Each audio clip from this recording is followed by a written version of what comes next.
This is really the Fighter and the Kid. Come on, baby. We're talking about American Idol right now, which is a subject I know you're very passionate about. Can you say your full name in the way it's... So my full name is actually Remi Adeleke. Remi Adeleke. Adeleke, yeah. That is as Nigerian? Oh, yeah. That's pretty well. In the States, they just call you Remy. In the States, they call me Remi. Remi, stick with Remi. States and the streets, bro. Yeah, there's a specific meaning behind it. So Ade means crown in Yoruba, and Remi means has appeased me. And then Adeleke means the crown is supreme because my grandfather was a royal chief in the Yoruba tribe. Damn. I don't have anything. Damn. Yeah. You're talking about Nigeria, one of the most populous countries, I think the most populous country in Africa. Yeah. More English speakers in Nigeria, I believe, Than Colorado? Anywhere in the world, practically. Yep. A lot of people don't realize that. There are more English speakers in Nigeria than there are in, I believe, the United Kingdom. How about that? Take that home for yourself. All of the United Kingdom? That is correct, sir. Yeah. They are an incredibly populous country. Yeah. Are we sure about that? We're not. That's not real. We're not. Look that up. I was about to check Google. You can pick anywhere else in the keep world. Going, ready? More than Canada, too. I said it. Canada with the French makes sense, but the United Kingdom, they invented the English language, right? That is correct, but I'm just take a look. But Nigeria was a British colony for a long period of time. That's true. And sore spot, but it's true. Yeah. So 16 million speakers, sir. So 60 million. So type in how many English speakers in United Kingdom. Probably all of them. Yes. Just a population of... no, you just put how many people in the United Kingdom. Yeah. Just put in the UK. Let's just do it. Yeah, It's United going to Kingdom. fuck me up a little bit, but the point is... Okay, 306 million. Not bad, That's fine. Okay. Well, that says United States and India. Pakistan has more, 104 million. How about that? The United Kingdom is 68 million. So only about 8 million more. Yeah. How about that? Yeah. Interesting. A lot of people don't realize that. You got to put Nigeria, you got to give Nigeria its props. Yeah, you do, but you said it was more than the UK, right? Which is stupid. What do you mean? 60 versus 68. That's pretty close. You never would have thought it 8 was million only... is a lot of people. No, I agree. Really? It's close. You should have said Kinda it's close. But when you said so confident... That's why I went, I think I'm right. See, Canada... I've been doing the show so long with him, I know when he's lying. Well, you know what? I'm a little too confident. Full of shit, yeah. No, confident. Don't think full of shit, right? I was close. But your story starts, and your story's so insane. For the fans that are listening, Dr. Drew recommended you. Yeah. We get people that recommend their friends, whatever, all the time. We're like, okay, dude. And then he sent us your name. I was like, let me look in. I'm like, holy. No shit, you wrote a book. Shit, they're doing movies. How they don't do a movie on your entire life story. Yeah, it's in the works already. Oh, yeah, I already wrote the screenplay for the studio. There you go. If you need a guy, what is the name of the book? I was going to start with the book. We get the book, but we'll start with, in Nigeria, you grew up basically royalty. Yeah. You're talking royalty. Well, he's the chief in the Yoruba tribe. And then Pops gets assassinated. Is that fair to say? Assassinated? Get killed, taken out. Yep. It's so my story really starts with my grandfather's story. My grandfather, he had 9 wives, and he was a chief in the Yoruba tribe. God bless him. That's in Eastern and Western, a lot of Western culture, we refer to royalty as king, queen, prince, princess, Dutch, that sort of thing. In Africa, a lot of Nigeria, in Western Africa specifically, royalty is referred to as chief. So when you have that title, that's almost equivalent to a king. Oh, wow. And so my grandfather had that title. He was one of many chiefs in the Yoruba tribe. Therefore, he had like 8 wives. And his goal in life was to produce an heir to the throne, which was a male. And so he had 9 wives, and he kept on having daughters via the wives. And then finally, my dad came along, and my dad was the firstborn son, so he got the title of chief. And he had obviously the last name, but at 8 years old, my grandfather died. And when he died, all of the wives pretty much disseminated and went their separate ways. And so my grandmother brought my father down to the south of Nigeria, specifically Lagos. And there at the time, they were Christian missionaries. And not only were they teaching the Bible, but they were teaching science and math and literature and just all the different topics that we learned in school. And my dad was a savant. He was super brilliant. I mean, he had memorized the Quran by the time he was 6 because my grandfather was Muslim. And so he was able to memorize mathematical equations and history and science and all of these different things to the point where he ended up getting a full ride scholarship to study engineering and architecture in London. And that's when he took on the name John, because his name was Adebayo, which is my brother's first name. But because of to pay back the missionaries, he said, all right, I'm going to adopt the name John. So he put John in front of Adebayo, wow. moved to the UK, and studied architecture, engineering, got his bachelor's, got his master's, and then he started accumulating his wealth in the West. And he was like the first black man on the board of the British Financial Planning Council in Great Britain. He was one of the first black men on the board of the World Trade Center here in the United States. The dude was like, he was a master of business, architecture. And correct me if I'm wrong, real quick. When it comes to Nigerian culture, it's very common to see like I don't know. Like a Nigerian who doesn't have 4 degrees is rare. Oh yeah. Well, like education is fucking everything. Not back then though. No, back then. Back then. If you have a bachelor's, that's like a GED. That's like a Nigerian family. They're like, that's a GED. That's right. You're just beginning. Yeah, my brother has a master's in engineering, electrical engineering. I have a master's. I have my sister has a master's. I have another half brother who's a doctor. It's required. It's required. Oh yeah, and if you look at the Nigerian, so there, people talk about racism in this country. If you look at the Nigerian immigration experience, very similar to anybody you know who's white as an immigrant. They dominate. Oh, they come in with like they got all the degrees, doctors. You guys also dominate in UFC. Yeah. I don't know if you're aware. Izzy's from Nigeria. Kamara Usman, Francis Ngannou. Yeah, it's monsters. It's like a lot of Nigerians, they believe that Nigeria is the cradle of civilization. And that's why the Nigerian people are so intelligent. You might be right. And do so well in other countries. Nigerians are the most successful immigrants in America. When you look at everything across the board, from education to business to working in sectors like health and so on. And not to get on your dick too much, but if there's a book called The Sports Gene, and he does makes a very good argument for the fastest people in the world are from a very tiny part of Africa, basically the Biafra coast. Basically, not Nigeria. sprinters though. Yes, sir. Of the long distance. No, sir. That's in East Africa. Well, Jamaica would be sprinters. So Jamaica the people that came from Jamaica came from Cameroon, Ghana, and Nigeria during that Civil War. So the descendants are West African. Usain Bolt's Nigerian. Yes, sir. But if he did it like a 23andMe or Ancestor, you would probably find some Nigerian. You would find all the cornerbacks in the NFL come from West African ancestry, typically that area of Africa, sir. So again, please continue. Has a white cornerback. There's one. He's not from Nigeria. There is one. What if he is? He's like, actually. I wouldn't be surprised. But go on. But so your dad accumulates all this wealth. Yeah. And then he came to the realization, he was like, hey, Nigeria can and should be like the West because of the natural resources. Nigeria is like one of the most wealthiest countries, not just in Africa, but in that entire region of the world. And so many smart people come out of there, the infrastructure, tech as well. So we got oil.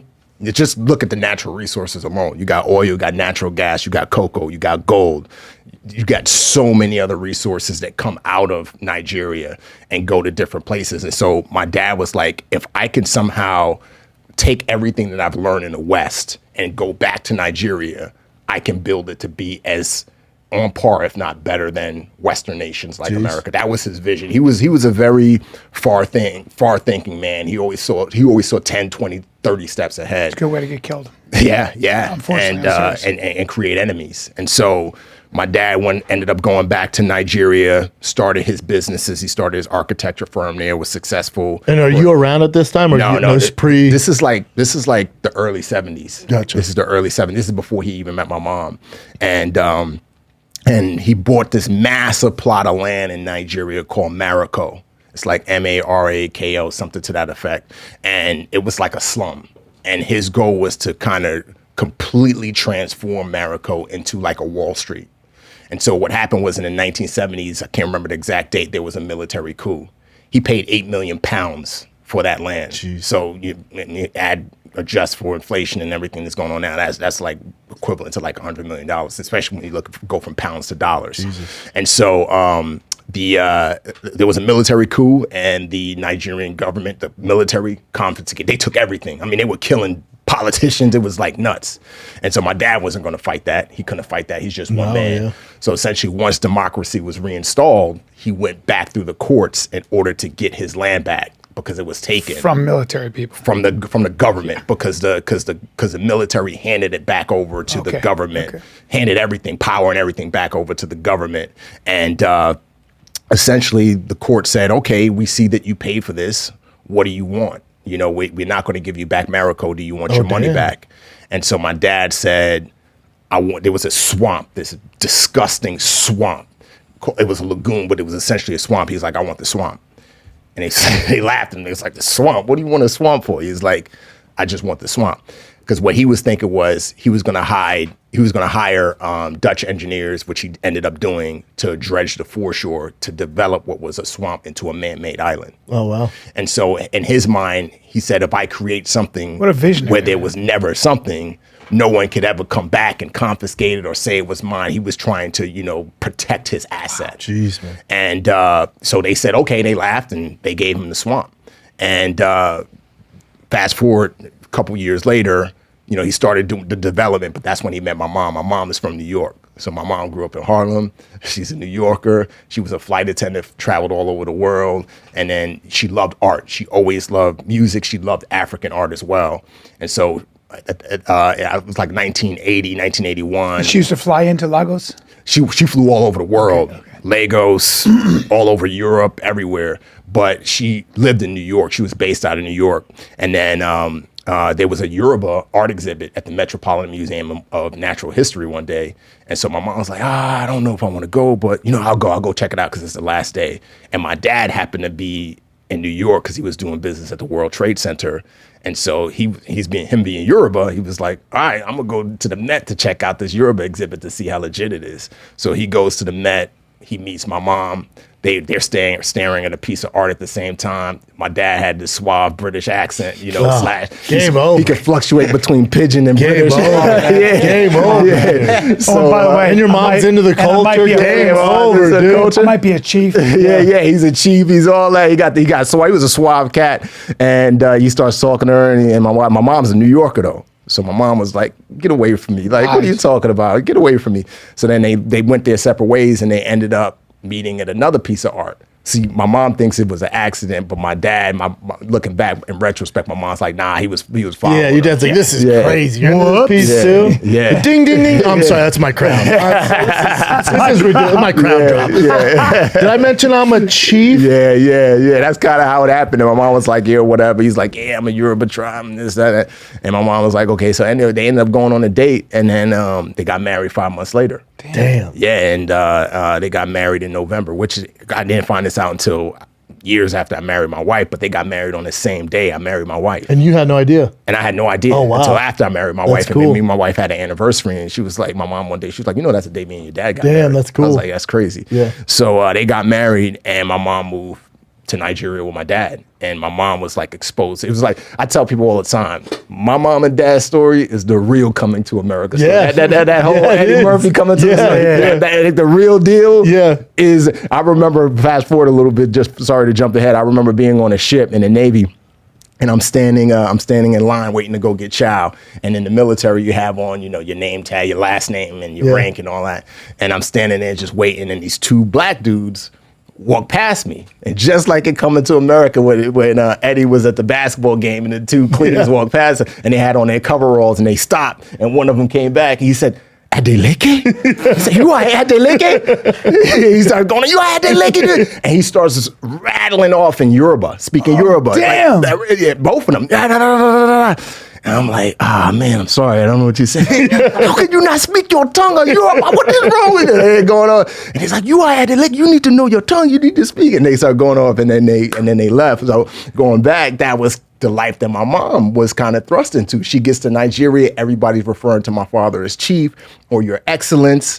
And she's from the Bronx. She's from Harlem. She's from Harlem. Man. You know, so this is a new world. My dad didn't live in a house. He lived on a compound. He had drivers. We had nannies.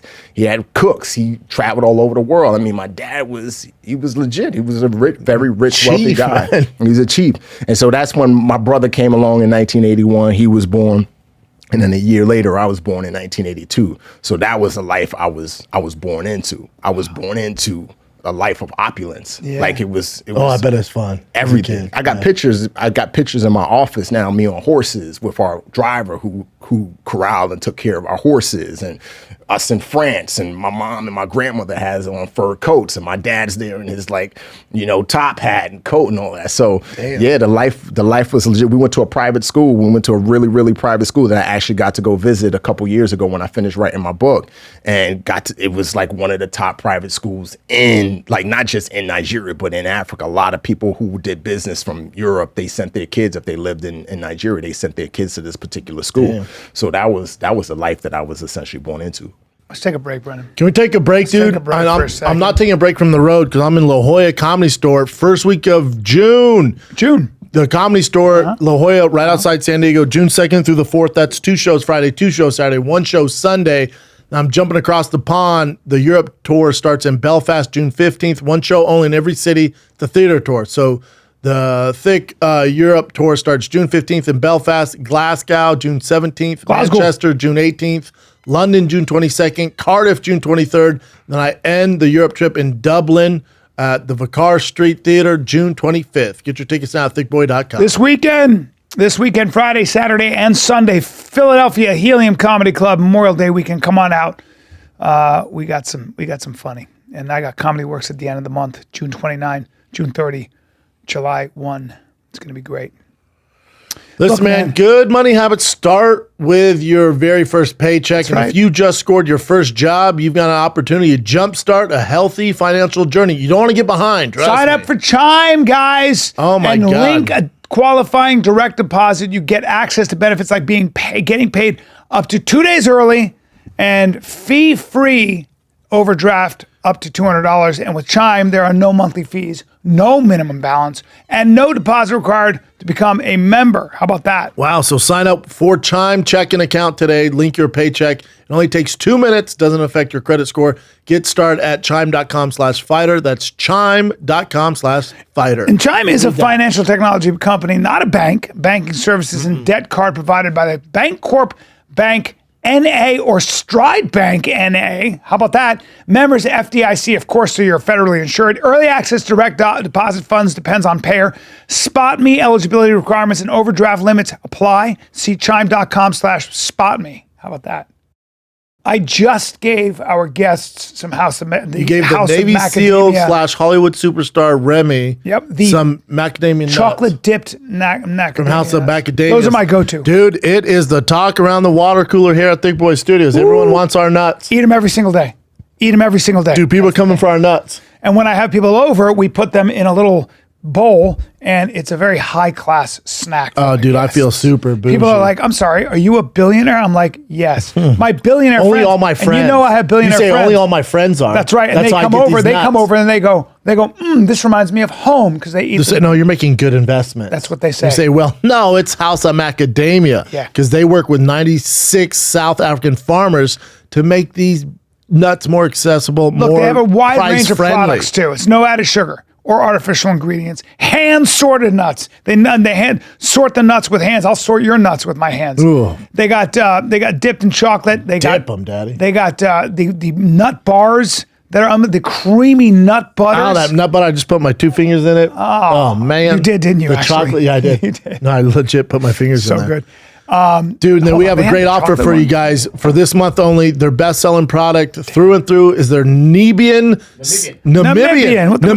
sea salted macadamia. So we thought for a limited time, instead of extra virgin macadamia oil, they're going to offer the Fire the Kid listeners and viewers a free box of those delicious sea salted macadamia nuts worth $35. But you get them for free, all right, with your first purchase. When you go to houseofmacadamias.com/TFAK, you get 20% off the whole order with the code TFAK. Plus, you get the sea salted macadamia nuts worth $35. Get you some nuts.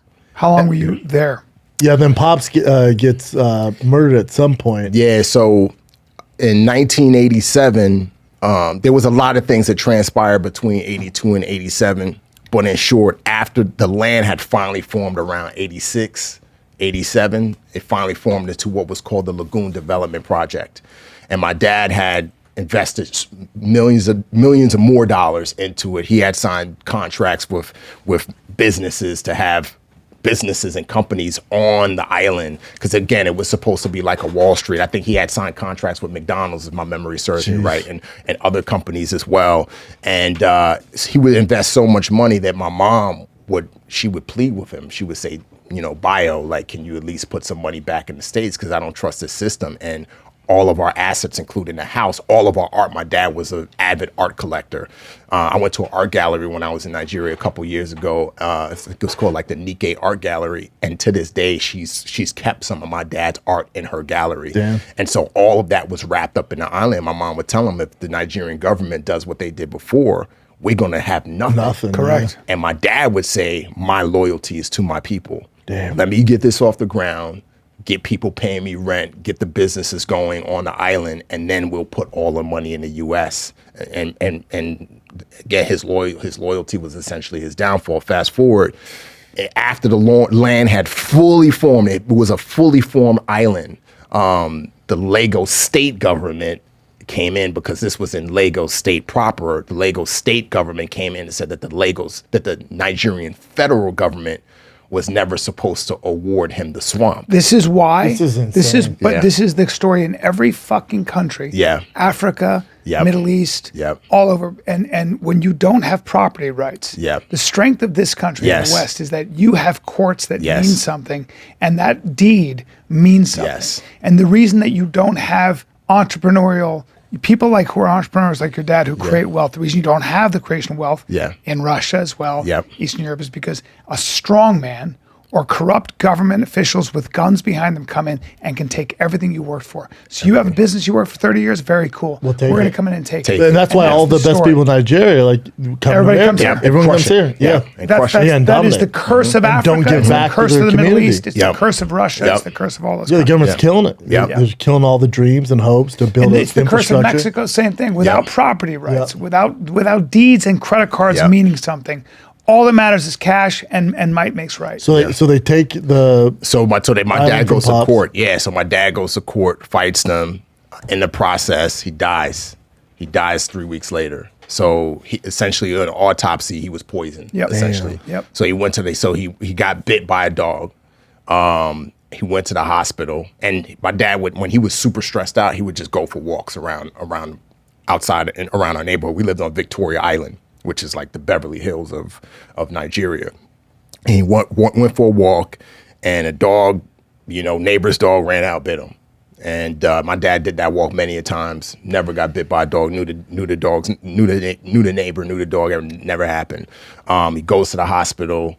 There's a lot more to the story. I explain it all in my book, but he goes to the hospital, he gets medication, and it was essentially poison. So they essentially poisoned him and killed him, because my dad had so much power, even outside of his business. He was connected to the generals, General Dungy, which is a very famous general.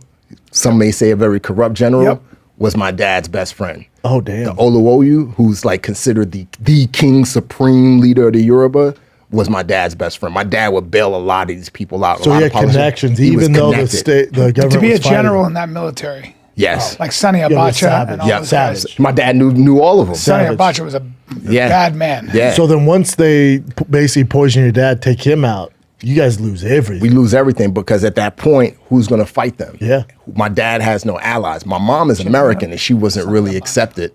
He wasn't really, she wasn't really accepted as an American. A lot of people don't realize that, but in some African countries, like, African Americans are like looked down upon. I was going to say, didn't I tell you one time, like Africans, like Nigerians look at American blacks, and they're like, you're not marrying American black. 100%. Like there's a lot of racism that 100%. How do you spell it, Bryan? Sonny Abacha. Sonny Abacha? Sonny Abacha took a, he ran, look at that motherfucker. He ran Nigeria. He was in a coup. Yeah. He was not a good Why guy. does he look like he's just always crying? Well, that's scarring. That's ritualistic scarring. Tribal card. Sonny Abacha had I knew that. a Nobel Prize winning poet, a Nigerian poet, put to death for writing a poem, basically, that was critical of him. And the international community tried to get involved, but he was a bad dude, man. But that's the nature of the game over there. In order to get to the top. To get to the top like that, you got to be. And have people. So my dad's head of security, to this day, he's the manager of the island.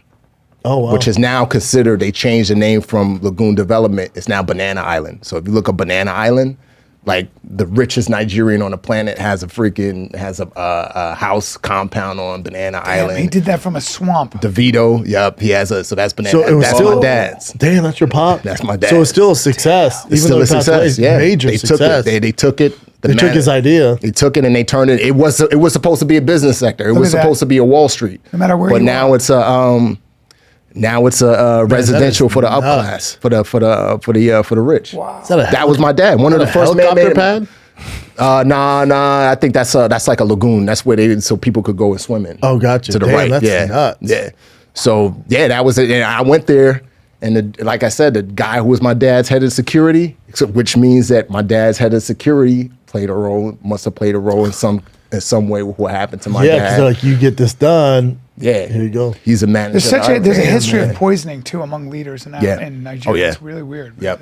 Bummer way to go. So then you and then lose you get to juju. They think Juju is a big thing in Nigeria, which is voodoo. Juju is a big, crazy thing in Nigeria. My mom had juju stuff happen to her when she was out there. You know, she got bit. No, horses don't bite people. She got bit on the breast by a horse. Damn, it was all kinds of crazy stuff that happened to my mom out there, and even to me and my brother when we were out there. Because that juju stuff is legit out there. Witchcraft. Legit. Yeah, it's legit real. Yeah, that's scary shit. So now you come to the U.S. Yeah, because you lost everything. We lost so everything. Your mom's like, let's get back to Harlem. We went from rich to poor. Like when I say poor, we had nothing. And you were like 5 or 6. I was 5. My brother was 6. Must be so frustrating for your mom being like, I told you this was gonna happen.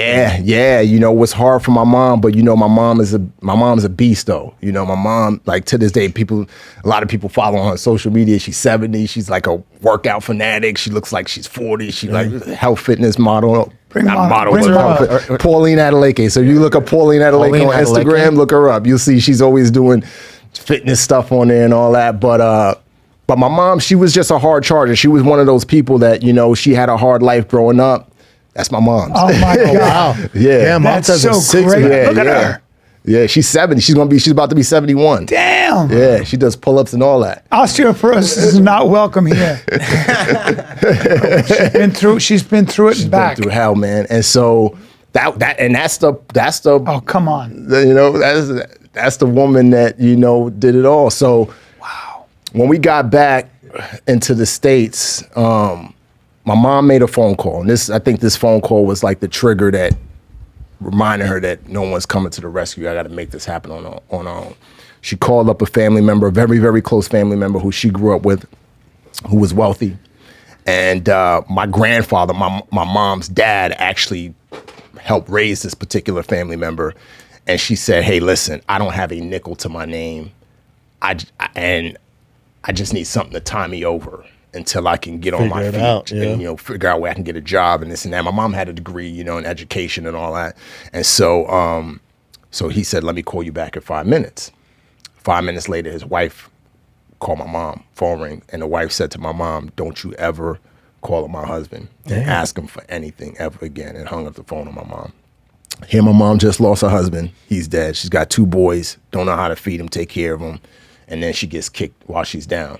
At that point, a switch went off in her head. And, you know, it's interesting how things pass on, because there's been certain things that have happened in my life where a switch went off in my head and I completely was like, okay, I'm on my own. This is, not just that, maybe just I need to do things this way. Like, this is not going to happen. I need to go through this door. Same thing with my brother. Like, this is not going to happen. I need to figure out a way to get through this door.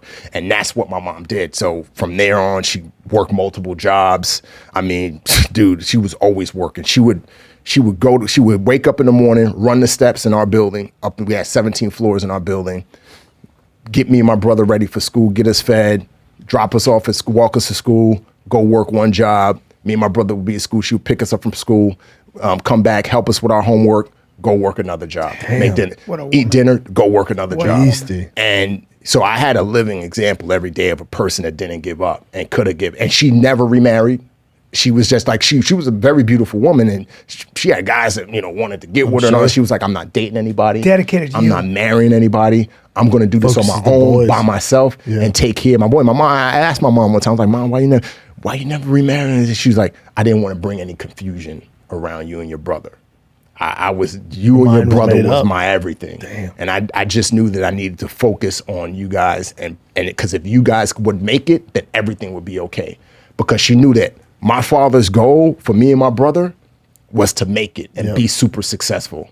And so that's why she did what she did. And so, you know, she tried, man. She tried her best. But, you know, as I got into my my teen years, you know, even before I even got into my teen years, growing up in the Bronx, Start going the wrong route. You know, drug dealers walking through the park, drug dealers selling drugs, you know, crackheads, you know, playing basketball, getting jumped, getting beat up, you know, walking my cousin home in the middle of a shootout, bullets flying our way. When all of that stuff starts happening constantly, you begin to realize that the life that you once had is not coming back. And interestingly, my mom did such a great job at masking the reality of what had happened that it wasn't until I was like 8, 9, 10 that I realized that the life we once had is not happening anymore. Like our apartment, she had African art in there. She worked so hard. There were times when my mom didn't have enough food to feed herself. She had just enough food to feed my brother and I. So she would put the food on the table and stand in the doorway and watch us eat. So we had our 3 meals every day.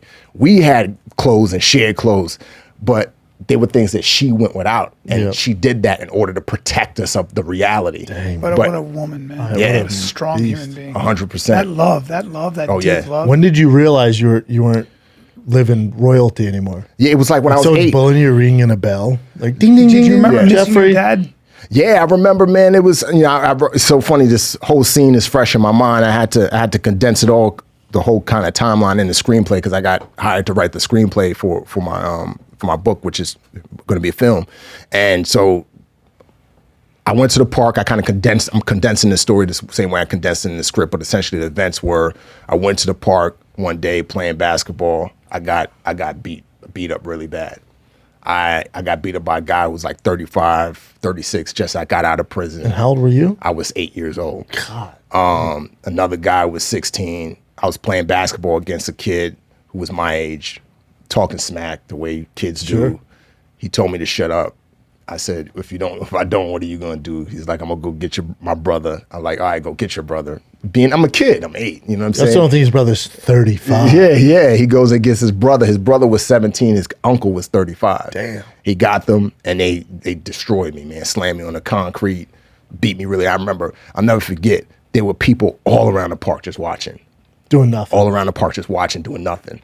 And I kind of understand why. These guys are drug dealers, known drug dealers in the don't want the neighborhood. bombs, They don't want to get shot, get killed, whatever the case may be. You know, after they got done, they held me down, spit on me, hit me a couple more times, and then I got up. My brother walked me home, and thank God my brother wasn't there. He had kind of found out and came running up, but he ran up like right after they left, which was a blessing because he would've got beat up too. And they asked me, they was like, "Who's your brother?" Yeah. And the reason why is because people want to know who you connected to, so they don't do something to you, and the person you connected to might be somebody big, and then they come after them. So they asked me before they started, "Who's your brother?" And I said, "Bio." And they was like, "What the hell is Bio?" We don't know that. Anybody know Bio? Yeah. And then beat him up, right? And so my brother walked me home, and you know, I remember sitting on my bed and staring at the picture on our raggedy dresser in our room. And there was a picture of my dad and me and him and my brother. And I just started crying. I bet. I just started crying. And my mom came into the room and she was like, "Remi, what's going on? What's going on?" And I was just like, "We're not going to have the life we used to have anymore." She's like, "What are you talking about?" I was like, "Dad's gone." And I was like, I wish he was here so that we could have a better life. And Protected, you know, all that. To protect me, to provide so we could have a better life. And I was just crying. So you got sucked into the whirlwind. And that was the day I think I unconsciously made the decision to find a father in the streets. Like that's through when I gangs and drugs? Through hip hop culture, street culture. You know, like a lot of kids in the inner city. That's the reality. Sure. You look at Bronx, Compton, south side of Chicago, what are they looking at? What do they have that can show them the way or can show them a way? Yeah, most of them don't have a father figure in the have a house. father That's figure usually in the the common house. denominator. Yeah, I think it's like 70, 80% single parent rate Yeah. in amongst inner city kids, you know?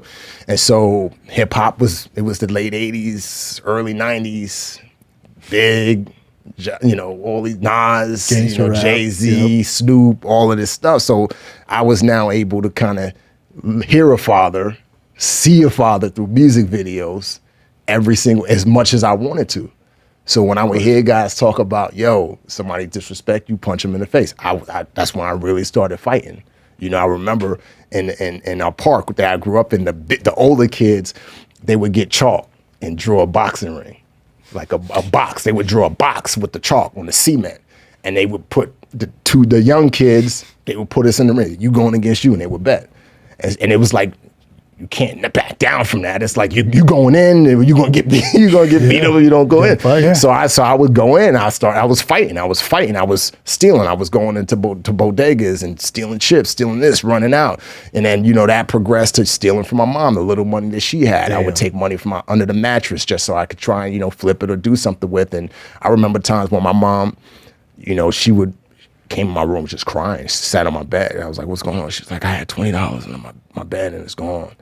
I don't know what happened. I don't know what's going on. Like, money keeps missing. I don't know what's going on." And she didn't suspect that it was me. Yeah.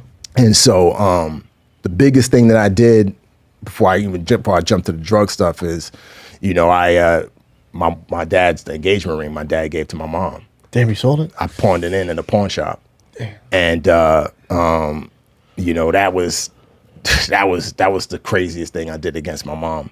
And I remember watching her for years destroy the house looking for that engagement thing, because that was the only thing that she had from my father. Damn. Of value. And I took and I pawned that in because I wanted to get some money so that I could buy some new sneakers, look fresh. And at the end of the day, what it all boiled down to is affirmation. Yep. When a kid doesn't have a father to affirm him, boy is going to seek affirmations. Hey, the kicks look fly, or that car, or this. You put a gun in. And then we look at athletes and, just look at John and some of these other people, the reality is, what does it all boil down to is like they're seeking that affirmation that they didn't get from their father. Even if they had a father, maybe it wasn't the proper form of affirmation. Yeah, because John Morant comes from a family, a good dad. Yeah, but I don't know if his dad is more like a good. friend. I don't know. I'm just saying. Yeah, or maybe his Yeah. dad was just super strict with the basketball. Yeah. They've tied fatherlessness to suicide. Yeah. I think something like 70% of boys that commit suicide are fatherless. Almost all school shooters are fatherless. Incarcerated. Antisocial behavior is almost all, like if you incarcerated. looked at Huge how one. many people who are incarcerated had no father, Yeah. it's nuts.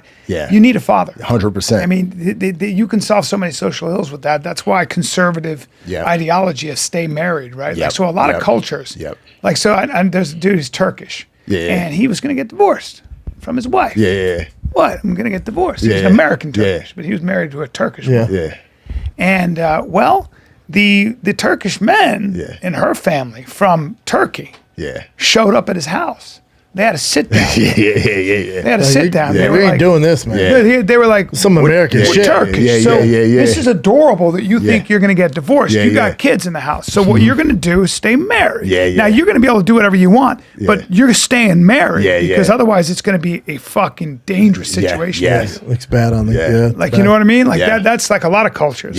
So how far did you get into that dark life? Yeah, man, I started selling drugs. I would go on over to Washington Heights, buy weight from Washington Heights. I knew that there was too many drug dealers in the Bronx. Every corner was saturated with drug dealers, so I would jump on the Metro North and go up to Poughkeepsie. There were college campuses up there. A good friend of mine who I grew up with, he moved from the Bronx to Poughkeepsie because his parents wanted to give him a better life, and I would just sell drugs up there. It got to the point where I began to, my dad. It all came from that, that diversifying and thinking 2 steps ahead. Safer up in Poughkeepsie too. Yeah, it's much safer in Poughkeepsie. That's where Vassar College is, I think, right? I can't remember. And this a lot was of college. this was like the 90s. This was like Vassar, And so that progressed to getting into high level scams. So I got this kind of job at a company called, I can say the name now because the statute of limitation ran out, but MCI WorldCom. So when they came out, when cell phones first became like the thing, they were hiring the company. A lot of companies were hiring sales reps. And so I got a job there. And what people were doing illegally, where they were essentially getting phones, because you were able to activate 3 phones on one person's line of credit. And there was no real upfront fee. And essentially the person had 30 days before they received their bill. Then 30 days later, it was when it was due. And then if it wasn't paid at the 60-day mark, then 90 days later, it would cut off. So 3 and months. so you had 3 months of a phone. And so what a lot of the people at the office I was working out of was doing, they were hustling. So they would get people's line of credit, date of birth, social security, full name, and they would activate 3 phones on one person's line of credit and sell those phones unlimited. I was doing unlimited cell phone plans before that even existed. I think I'm the one that came up with that. Yeah. What's up, T-Mobile? 90 days unlimited. Family plan my ass. She got unlimited, dog. Yeah. Making money. Yeah. So as a sales rep.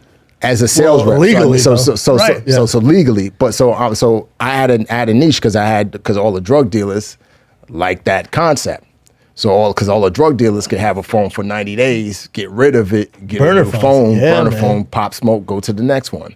And so the guy in the office kind of put me onto it, and then I just ran with it. And so I was bringing in like $10,000 a week. I was making stupid money. Giving money back to mama or no? Oh yeah, giving my mom's money, paying off stuff with the drug, getting out of the drug game altogether. And, I was selling two-way pages. I don't know if you remember the Motorola two-way pages. Hell yeah, I had one, man. I was selling those. For like $500 a pop. I was selling phones for like, depending on the phone, $300 if it was a standard phone, up to like $700 if it was like the Motorola Tic-Tac. Yeah. It looked like a Tic-Tac flip phone. The little one. So I was selling those for like $700. So I was making crazy money. And at the same time, I wanted to be in the music business. And so I started a record company called Eighth Wonder Records, and I had artists signing me, and we were essentially put together a compilation album. So I was paying for studio time. I was paying for us to go do music at venues, printing CDs, all of that. So I was able to essentially launder the money through the record company. Yeah. And my goal was to make a large enough amount of money to be able to go full time with the music. So there wasn't, and then get out of it before things got haywire. That's how a lot of pretty big music people did it. Drug money. Yep. Drug money. They learned business through the drug trade.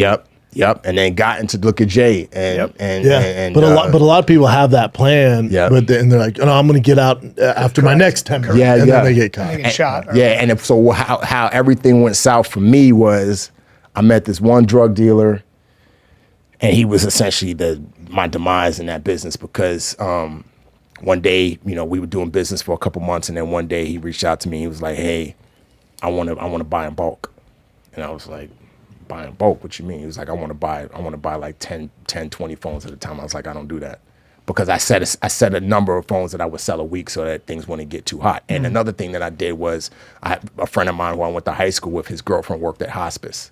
So he would get me social date of birth from the hospice because it didn't matter if their credit got jacked, they were about to die. Yeah. So that's kind of how I was It's able good to keep it. business. Yeah. My dad, I will invest right now. Listen, man, when you grow with no money, yeah, man. you I get get it, resourceful yeah. quick. And then I want in. When you pour, you figure it out quick. Hell man. yeah.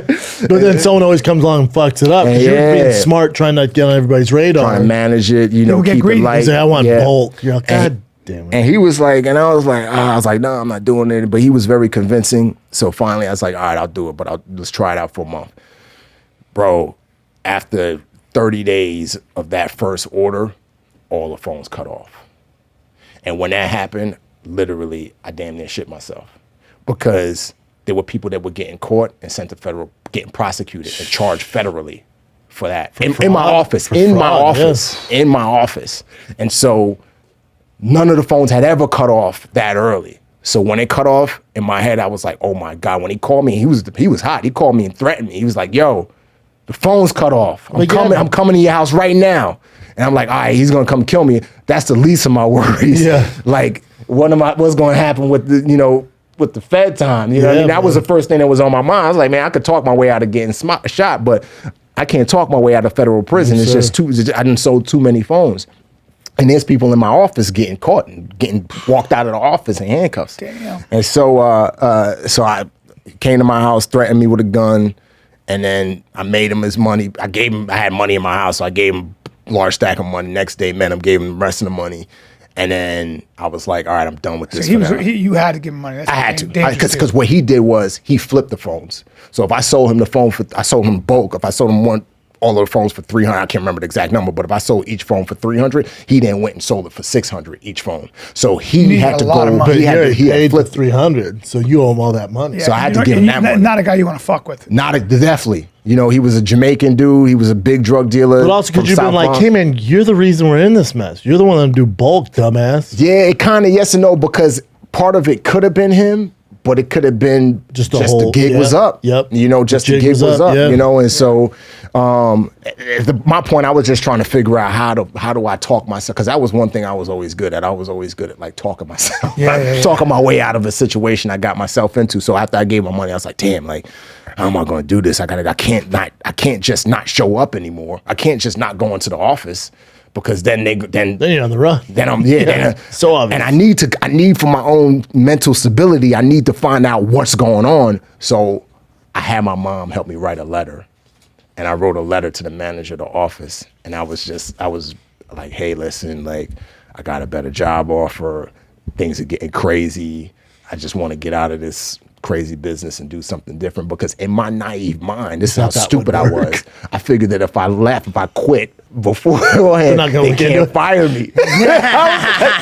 In my mind, I was like, they can't fire me if I quit already. If I quit and left the job, then they can't fire me and prosecute me because I'm not there. And you thought the feds would read that, like, no, he moved on. He doesn't work here anymore. Never mind, there's no case. Just move on from this guy. He wrote us a nice letter. Exactly. I didn't know what I was thinking. I don't know if somebody told me that, but I was just like, maybe the feds. But that's what I was thinking. If I quit, then they can't prosecute me because I quit.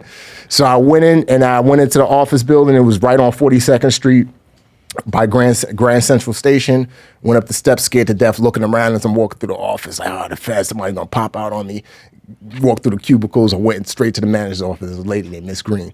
And she said, come in. I came in. I was like, hey. And first I had to get a gauge for the temperature. So she was like, oh. So she was super nice. She's like, come on in, Remi, come on. So I was like, all right, good. I think I'm all right. Maybe she's acting. She seems all right. So I sit down. She's like, what is it, Remi? I was like, hey, listen. I was like, I'm leaving. I just want to give you this letter and this and that. She's like, why? Why are you leaving? And she got like a bit hot. So I was like, oh man, is this it? Did she give me? And then she dialed it back. She was like, no, don't leave. And I was like, is she trying to bamboozle me? Is she trying to keep me here so I can get prosecuted now? She involved with the feds? Yeah. So then I finally realized that she was meaning well, because, in the streets of the Bronx, you learn how to read people. And I finally realized that her spirit was in the right place, because she started crying. Yeah. She was just like, I don't want you to be so Or good she's here. the best actor ever. Or she's the best, but she wasn't. No. She didn't really know. She didn't know. Yeah. So I said to her, I was like, I hear guys that are getting arrested for the cell phone thing. And I can't believe they're doing that. I was like, I can't believe it. I don't want to be involved. I don't want to get involved in none of that. She was like, no, you won't. You're good. I know you're not. And check out. I wasn't just making money on what I was doing illegally. I was getting commission on all those sales. Damn. So I was a top salesperson in the office. Well, that's why she didn't want you to leave either. That was another reason why she didn't want me to leave. And you're probably likable. She's like, what? Yeah. You're killing it. So I'm killing it on both ends. He's handing me $5,000, $3,000 commission checks, and I'm getting $10,000 a week. So I'm making crazy money. I bought a brand new Lincoln car. I mean, straight off the dealership, everything. Did you ever buy your mom's ring back or no? No, that was long gone. I did that when I was like 12. I was like 19 at this point. And so so she accepted my resignation, and she said, don't worry, you're never going to get caught up. I know you would never do anything like this. And she said, good luck. And at that point, I felt like I got away, but for years, even when I was in the military, nervous, it was always worried. Something on my shoulder, like look around, it might be there. Look around, it might be there. So they don't care. Statute's a limitation. We're good, right? Or do you want us to edit all this out? I'm good. I should be good. You leave here, feds are out there. They're not going to be like, that company was bankrupt. You ripped them off. It's already gone. That company's going. They ripped off a lot of people in other ways anyway. Yeah, man. So so that was December of 2001, like 3 months after 9/11. And the next month, and I went hard with the record company. Like that's when I went. I remember having a meeting at Def Jam. Dang. I shared a story with with Joe Budden's manager, because Joe Buttons has his podcast. Yeah. So I was talking about getting Big on that. podcast. Yeah, he I went to the Def Jam office and I had a meeting with Kevin Lyles. He was The guy. big producer Yeah. and big executive, and I had the compilation album that I spent all this money to make, and I played it for him. I played like one song he liked, the second song he liked, the third song he's nodding his head. I'm like, all right, might get a label deal, because that's where Rockefeller got a label deal, Murder Inc. got a label deal. That's what I was trying to do. I was like, that's gonna save me. So now all the money I invested is now paying off. I get the money back, and now we could, do the music thing.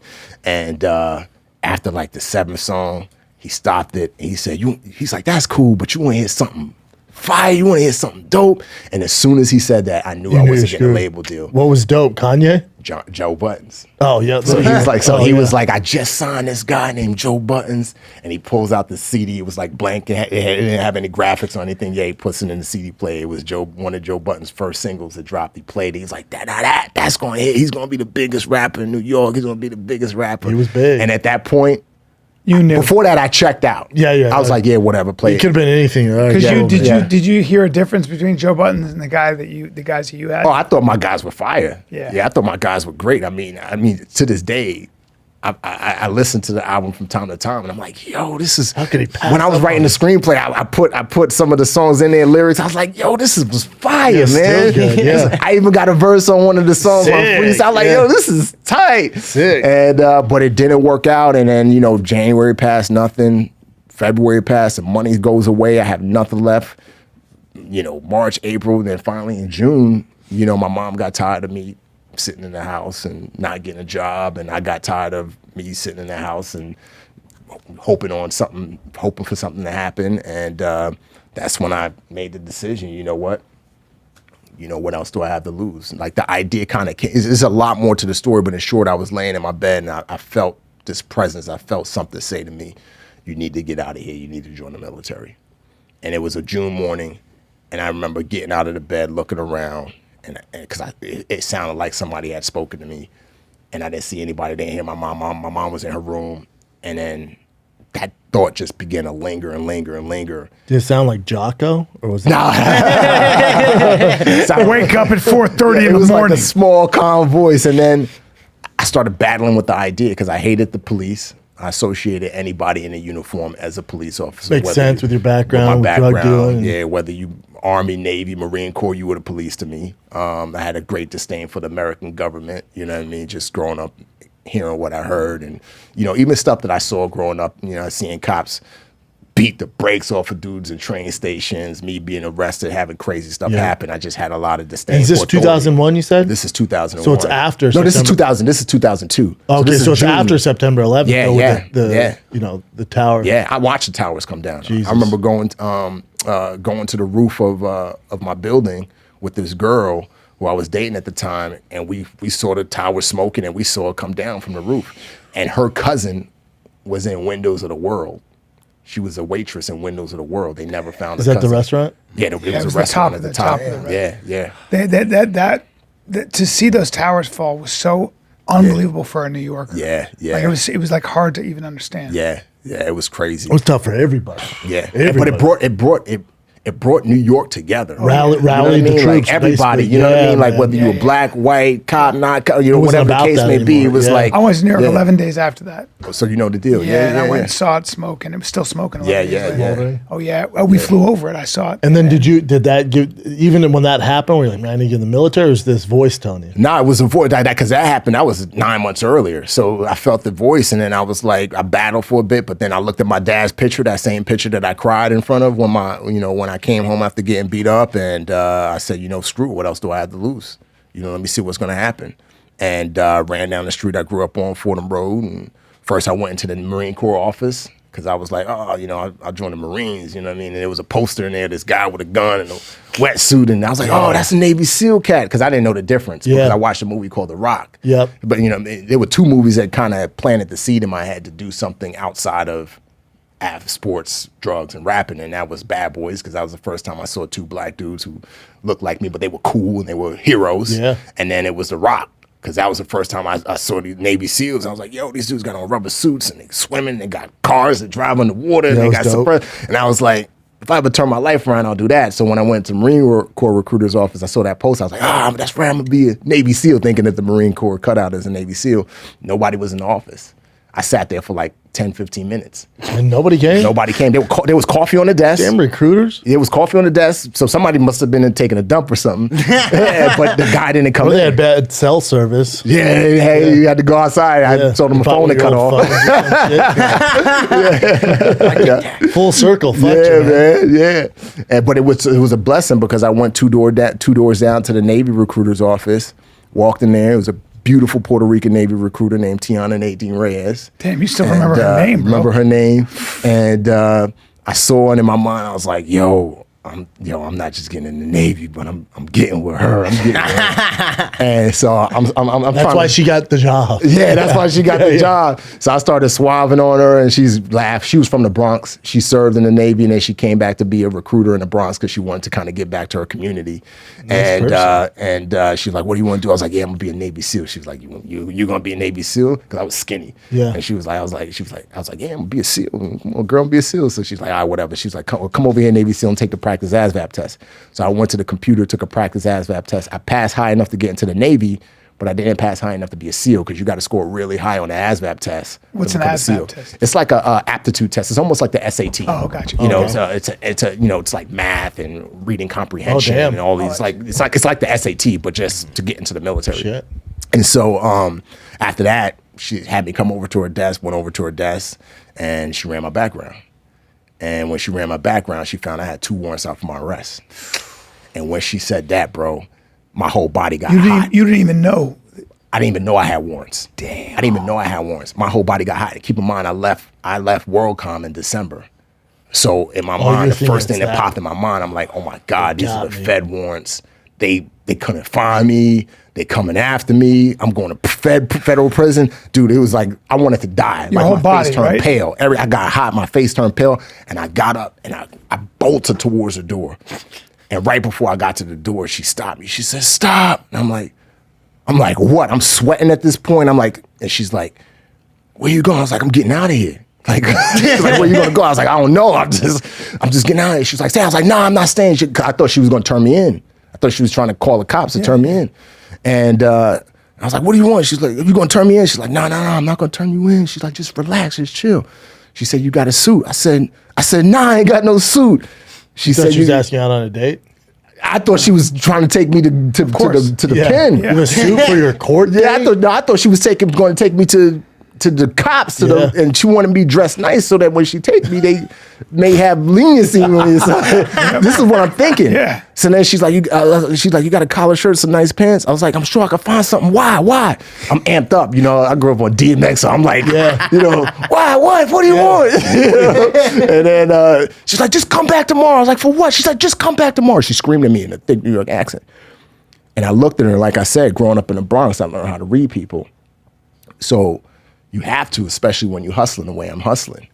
So I was able to read that I don't know exactly what she's going to do for me, but she's going to do something good. It's authentic, yeah. And so I said, all right. I came back the next day. She was in her dress uniform, head to toe, medals and everything. She drove me to New Jersey. I had a warrant in New Jersey. Drove me to New Jersey. And I was even more petrified because the headquarters for my company was in New Jersey. Drove me to New Jersey, found out that got me in front of the judge. It was for like reckless driving. Oh, some stupid When I was shit. going recording in the studio or something like that, I was it. I was doing like 120 and like something ridiculous, and I never showed up to court, and so it was reckless driving misdemeanor. So she told the judge, she said, "Listen, this guy's made mistakes. He's trying to join the military after 9/11. You know, this is a courageous act for him to make that decision. You know, patriotism, yada, yada, yada." And the judge said, "Hey, if this guy's serious about joining the military after an act of war, I'll expunge his record, clear all of this. All he has to do is pay the court fees and court fines." Boom, that's done. Get to New York. I had a case that, you know, resisting arrest, bunch of it was a bad charge. Not like it wasn't felony or anything crazy. It wasn't like I murdered or raped somebody, but it was a charge. It was a charge of something that I did that I totally forgot that I did, that I got arrested for, went to jail for, but never went to court for. Mm-hmm. I skipped court. I missed court. You made bail and got the fuck out? I got out, and I never went. I'm not thinking, I'm young, I'm not thinking I got to go to court, mail. I mean, even now we get summonses to do jury duty. Yeah, I forget. My only reminder is my Apple calendar. Yeah. and so I got charged for that. And so same thing, she went in front of the judge and said the same thing. This kid's made mistakes, but he has potential. And the courthouse was coincidentally like 5 blocks away from 9/11, the Twin Towers. And so the judge was like, yo, if this guy's serious, like the other judge, I'll expunge his record. He just has to pay the court fees and court fines. And, you know, he thanked me for joining the military for, you know, after an act of war.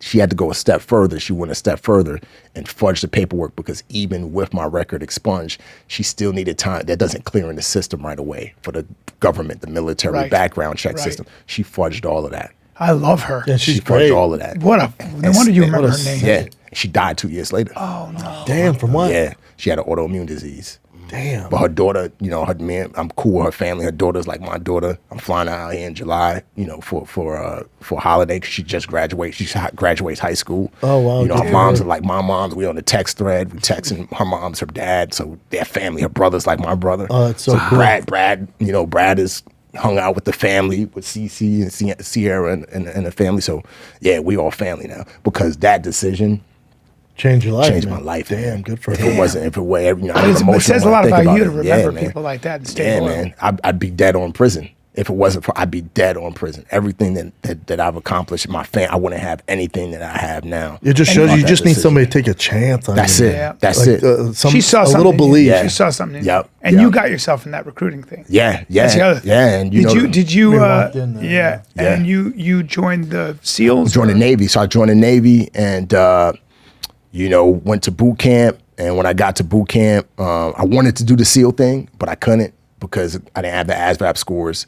And I remember SEAL came into, he came into our division and he did like a presentation in the auditorium and showed us like a video of SEALs like skydiving, driving dune buggies. They had long hair and beards and they got suppressors on their guns. Like it was actual Navy SEAL. And all of us in there like 200 cats like, yo, like I want. And afterwards he was like, who wants to go screen? Because you had to screen to get in, which is like a 500-yard swim, push-ups, sit-ups, a 1.5-mile run, and pull-ups in a certain amount of time. And all the guys that had qualified with the ASVAB left the room and who wanted to do it. And I was left there with all the cats that didn't want to do it. And I was that crushed me. That like crushed me because I was like, dude, I want to be with those dudes. But that was like my fuel. Like, and that's something, like I said, that switch that I had, like that, like a switch went off in my head. And I was like, come hell or high water, I'm going to figure this swimming thing out, this academic thing out, this physicality thing out. I imagine growing up in the Bronx, you weren't doing a lot of swimming. Nah, man, there's no swims, man. There's fire hydrants. You pop the fire hydrants, the water fly My everywhere. buddy played ball with a bunch of inner city guys, black guys. Yeah. And like they're all amazing athletes. Not one can swim. Yeah, Where would you, but where would you swim? Where do you It's just swim? not- You don't know Not the how to Hudson swim. River. You know what I mean? It's like, it's not a sport you do. Swimming is kind of a rich kid from Connecticut. I mean, a rich kid thing, but Right. in New York, where the fuck you gonna swim? You're not. You're Yeah, not. yeah. So you have to teach yourself to swim? So I got to my first command, which was Naval Hospital Camp Pendleton. And I was out in the boondocks, and it was a blessing that I got stationed out there because I was out in the boondocks. Like literally our hospital, once you drove through the Camp Pendleton gates, it was a half-an-hour drive to the hospital. And the hospital was like literally in this desert area surrounded by nothing. So as soon as I got to the command, to the hospital, checked in with my LPO, and I was like, listen, I want to be a SEAL, but I need to train. I need to be able to train. And I was stationed at a family practice clinic. So I was like checking in babies, doing vital signs, just like a nurse. And so she was like, all right, if you work 4 hours in the morning, I'll give you 4 hours off in the afternoon, and you come back and work the night clinic. Oh, that's cool. And so again, another woman that was like, Take your yo, chance. I believe in this. I believe in you. You know what I mean? And what fueled me to be on my best behavior was that decision that Tiana made to get me in, because You owe it the to her. reason why she had to fudge the paperwork was because the government's policy was, if you had a record, we need to know what it was. We didn't know what you did so that we can make the decision. Because if we don't know what you did, we don't know if you're going to do that thing again in the military. Yes. So, rightly so, the government military's policy was right on, because they don't want somebody, if you're a rapist, a serial killer, you a can't thief, do or that whatever, to shit. come in and doing that. And so I wanted to show that I was truly rehabilitated. I wanted to do well to the best of my ability. So Tiana's decision was made right. So I could pave the way for other kids, because I get messages to this day from kids who are like, yo, I had this charge, you know, making a threat to my girlfriend or whatever, or trespassing or whatever. And no one won't let me into the military. No branch won't take me. There's no Can you help me? There's no helping them out. Yeah, man. And so like, and I'm like, and they's like, what can I do? And I'm always like, you gotta find that one recruiter that's gonna take that risk, man. Like, there's nothing I could do. I wish I could do it for you. If it was up to me, I'd put you in. But you might be able to. You might be able to appeal to Congress. You might be able to go, hey, there are kids who made one mistake, and the military could use them. Give them a chance. You're saying 100%. You could just testify to Congress, a guy like you. I'd try. He could. For the kids, it's tough. I'm saying, for the kids, you need tough. politicians. Kids get a no. They're not gonna be like, I'm gonna go to Congress. You would need a special bill passed that would say like sort of the second chance law or something like that. That's a good idea. It's something I got to consider doing. It's a very good idea. You could do it because there are a lot of, you get very sympathetic ears, especially now. Especially now with the recruiting issue. You would get it from Republicans and Democrats because that's something Republicans are not going to say, you made a mistake. Hey, there are kids, able-bodied kids who have potential. You can let them waste away because they made one mistake because they're 18 or 17 or 16. Or you can give them a chance and change their life around. Every Republican can get behind that because that's a patriotic thing. Democrats might do it, but like, we'll expunge the crime, but they got to be trans. Democrats. That's true. Democrats will do it if it's a lot of these kids are kids of color, quote unquote. So they're black and they're brown. So Democrats aren't about to be like, no, the Democrats are definitely the party now of the second, third, and fourth chances. That's why, you know, those Soros prosecutors, you know, they're like, but left or right, when you're talking about military, it's like we need this. You could actually recruiting right now. Recruiting is horrible. You could make a real difference. I was with one of the heads of recruiting yesterday. We had lunch. He was like, yo, Remi, he's like, it's bad, bro. He's like, it's like national security level bad. He's like, we're letting fat kids. Army, Navy, across the board is down. If we have if a war popped off right now, it's a wrap. We're letting fat kids in. All right. Because no one's signing up. No one's signing up. He's like, it's terrible. Well, I talked to this kid had I talked to him. He's a Navy SEAL.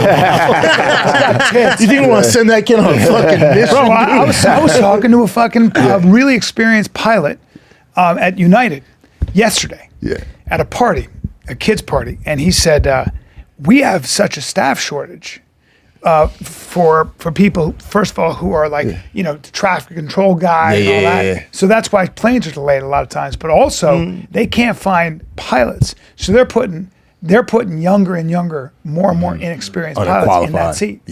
And he was like, I'm telling you right now, it's a matter of time. But what started this? I don't want to go down this road and get this episode flagged. What started it with the mandates? I know what you're saying. So all the pilots like, oh, okay, well, we're not getting. I know. And shutdowns so in general. There you go. There's a lot of that. Thank you. And then also you got to think about a lot of people who are pilots or are, you know, air crew or I don't know what you call it, guys.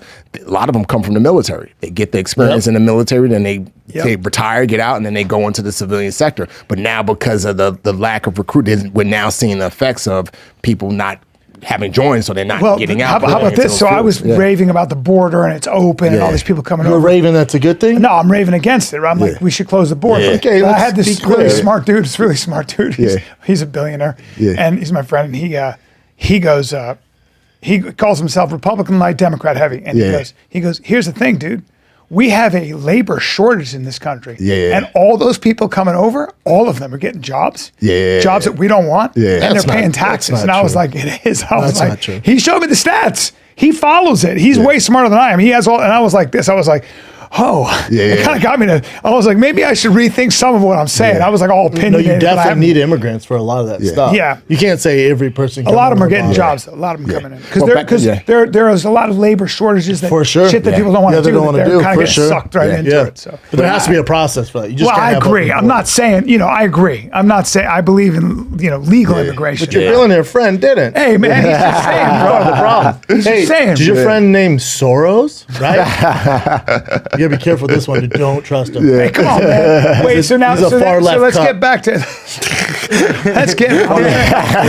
I'm an American patriot. Let's get back to so you end up now you want to be a Navy SEAL. Okay. Well, I just want to back up for a second, just on the military. I'm loving your story. By the way. Thank you, brother. This is like a movie I'm watching. It's going to be a fire one too. But the military needs people, and I just want not to step on your platform and stuff, but hey, you know, to tell people, listen, it was great for me and it's great for young people. If you don't know what you want to do, dude, you get paid good money, get to travel the world. I got my bachelor's and my master's paid for. They paid me to go to college to get my bachelor's what about and the my relationships master's. you made too? Relationships. Friends? It gives you a platform that you could jump off to later. Listen, we're supporters of the military. He's not supporter. I'm a supporter of the military. My entire family's military. I want to go to the military. Yeah. Super. Your VA loan if you want to buy a house. So I tell you, I know there's been a push. I think a lot of it is politicized. I think a lot of people, they see military and they're like, oh, that's a Republican or red type thing. That's it's patriotic. social media, though. Yeah, that's what I'm saying. Social media. The young kids are on there, so they're affected by it. It's like, that's not real. Yeah, that's not real. The military is fucking great. It's amazing. And we have the biggest, baddest military in all the fucking land. Yep. But you can learn skills, too. Yeah, but there's only one way to keep that #1 spot by you guys enrolling. 100%. And it's diverse. The military is the most super diverse. Man, I worked with that. The first time I was around a ton of white dudes, was in the military when I got to boot camp. I'm like, oh snap, I never seen Just color doesn't matter. Because color doesn't matter. No, man. And it's all about the guy to your right or the woman to your left or whoever the case may be and getting the job done. And there's so many life lessons that come out of joining the military. So I just wanted to use this opportunity to just make an appeal to young people. Listen, man, I'm a dude I grew up in the Bronx. I came from nothing, you know, and I'm not trying to boast when I say this, but the military has given me a platform where I'm wealthy now. I'm very wealthy. My kids won't have to work unless I want them to. My kids' college is already paid for because of the military. So just think about that. Think about the opportunities that could come your way. Think about your future. It's not just about the here and now. I think so many people, especially young kids, they forget that at some point, you're going to die. I'm going to die. We're all going 100 years from now, 99% of the people on this planet will not be on this planet anymore. That's just a reality. The only thing you can leave behind is your legacy. And leave behind something for your kids and your grandkids and all of that. And we live in the greatest country. And I have no shame in saying that because I came from another country. You know what I'm saying? You know, my father left the West rich, went to Nigeria, died poor. I left Nigeria poor, came to America, I'm rich. And a lot of that came from the opportunities that the military afforded to me. Also, the work ethic you learned, the discipline, like that translates into everything you're doing now. Exactly. So I know a lot of use some of that, huh? Just toughness in general. I'm joining the fucking Just a little military. toughness in general. Don't be careful. Hey, I heard they lowered the age requirement. Yeah. Well, I move like I'm 30 and I fuck like I'm 20. There you go. That's all that matters. I'm saying. So, but man, so keep going. So now, let's get to. So now did you go through buds? Yeah. So first I had to train. I trained. I put the pedal to the metal as soon as she gave me those 4 hours. I bought an ASVABs for Dummies book. I got some swim gear. I got this Buds 234. It's like Navy SEAL training documentary. I wrote it. Yeah. And I just created a regiment. You know what I mean? I studied my ASVAB book for a certain amount of hours, then went to the gym and swam, just did that religiously. And like within 6 months, I took and passed the screening test. I went from not being able to swim to being able to swim and passing the screening test, not being able to do a push-up to doing 30 pull-ups and 100 push-ups. And I tell people all the time, anytime you have a dream, there's always going to be an obstacle on the path towards that dream. Otherwise, it wouldn't be called a dream. It would be called something Otherwise, else. everyone would do it. Everybody would do it. And you could make one or two choices. Either you could throw your hands up and play victim. Oh, this, that, I can't do it. Or you could do the extra hard work to overcome that deficiency so that you could achieve your dream. And so I chose to do the extra hard work, whether it was raining, whether it was cold, whether I was sick. I ran to that pool uphill, 3 miles uphill, jumped in the pool, freezing cold, tried to figure it out, ran 3 miles back to the barracks, did something else. And I did that religiously, passed the screening test. And within a year checking into the command, my Naval Hospital Camp Pendleton, I was checking out and on my way to SEAL training. Damn. And that's when the pain really got real. That's when it got real. Shit got real? It got real. Buds is insane, huh? Listen, man, I was at Buzz yesterday. I took Danny Amendola, who was on the Fox show with me. I love Danny. He's a good dude, Yeah, man. really good dude. I took him and his girlfriend and gave him a tour. Player, right? Yeah. Patriots, two Yeah, I like your fucking attitude. You get me heated up. My hands are starting to get hot. And you get me heated up. You might see a tuss-up right now. Because it's happened before. No, it's just tough because you're kind of a simp and we're here. The simp, right? Bro, don't and call then the me whole, my billionaire friend thinks the board is fine. I'll have him buy you on the open market. The border. There's no issues with the border. I'm just saying, bro. Kamala Harris 2024. I did not say that. I am not. Soros is a president. I never said that, bro. You put words in my mouth, man. And I ain't no cuck. Yeah, although, and every friend's a billionaire. I'm not buying it, dude. hey. You getting me heated up, bro. That conversation never happened, did it? What? Your friend billionaire with the border? I don't have a billionaire. And then friend. the pilot. All right, keep going. Yeah. Keep going. Yeah, so when I got there, it was crazy, man. It was relentless, man. Class 250 was my first class. There were a lot of legends in that class. Mikey Mansour, who went on to win the Medal of Honor, he was in my class in my bow crew. Workman, who ended up, he got shot down at Extortion 17. He was in my class, my bow crew. Ryan Joe rolled into that class. He was another guy, Silver Star. Task Force Bruiser. I mean, it was just Task Force Bruiser was Jocko Willink's thing. Yep. Was there a moment when you're in buds with all those badasses and you're badass yourself where you're like, holy shit, man. Yeah, insane. every day was humbling, bro. Every day was when day one of Buds, we started at like 4:35, 5 in the morning. I can't remember the exact time. It was still dark.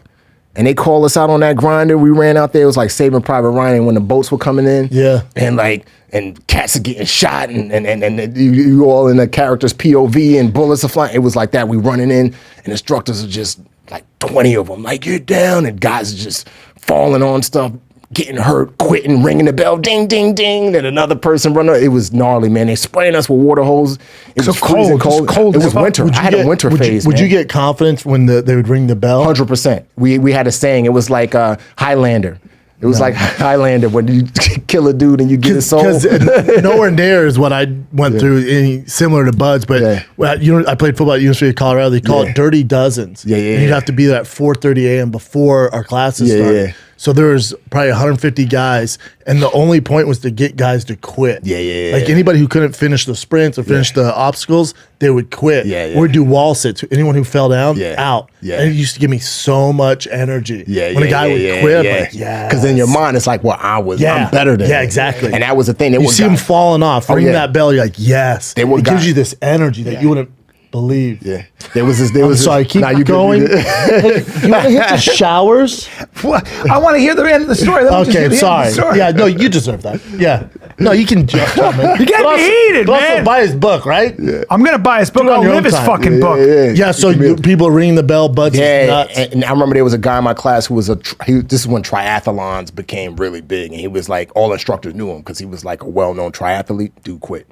And here I am, I'm a cat who just learned how to swim. I'm from the Bronx. I'm like one of 3 black dudes in a class of 250 because not too many black dudes go to Buds, you know what I mean, get into Buds. And it just empowers you. But it was brutal, man. Isn't a lot of it mental? Like, I'm sure mental. like the athletes, like the best, people don't realize, like, I bet LeBron would do Buds. Like, no. Yeah. The mental fortitude, it's so mental. It's mental. It's all mental. It's 100%. Once you pass the screening test, a 500-yard swim, push-ups, sit-ups, all that stuff, you've already essentially told the Navy and yourself that you are physically qualified to make it through SEAL training. The question doesn't become physicality anymore. Yes, the instructors are using physical tools to drive home intellectual points. It's all a mental test. Yes. And can you stay uncomfortable for that long? Can you be extreme discomfort, extreme cold? I mean, my lowest core temperature at one point was 88.8. They surf torture the hell out of us, and that's the way that's how they get rid of the majority of the guys is the cold. The cold, just shivering insanity. The cold is like the worst thing ever that you will ever, because you can't escape it. You know, and how long is Buds? It's 6 months. God, I thought it was weeks. It's not 6 months. It's 6 What are you months, fucking bro. stupid? 6 months, you fucking get it 6 months together. and Buds? Read the 6 book, months, bro. brother. And then they deprive you of sleep too? Yeah, so the third it fluctuates. 6 months of that. With some classes, the 3rd week is Hell Week. Some classes, the 4th week is Hell Week. So Hell Week is an evolution where they keep you up for 6 days. It starts on Sunday, it ends on Friday. It's straight tortures. Everything you did over the past previous 2 weeks. log PT, boats on heads, where we're running with the boat on your head, feels like your neck is gonna break. Lunges, swims, like you're wet. They keep you wet the entire time to the point where Thursday of Hell Week, everybody's pretty much hydrophobic, which means you're terrified of the water because they've kept you. You start shivering when you think about the water. When you think about the water, I've heard that. It's miserable. And then Friday is when it ends. So you get 2 hours of sleep on Wednesday. It starts on Sunday. You get 2 hours of sleep on Wednesday, 2 hours of sleep on Thursday.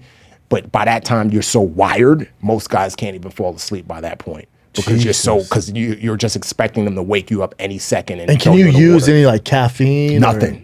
They don't give you coffee. Nothing. No caffeine. No.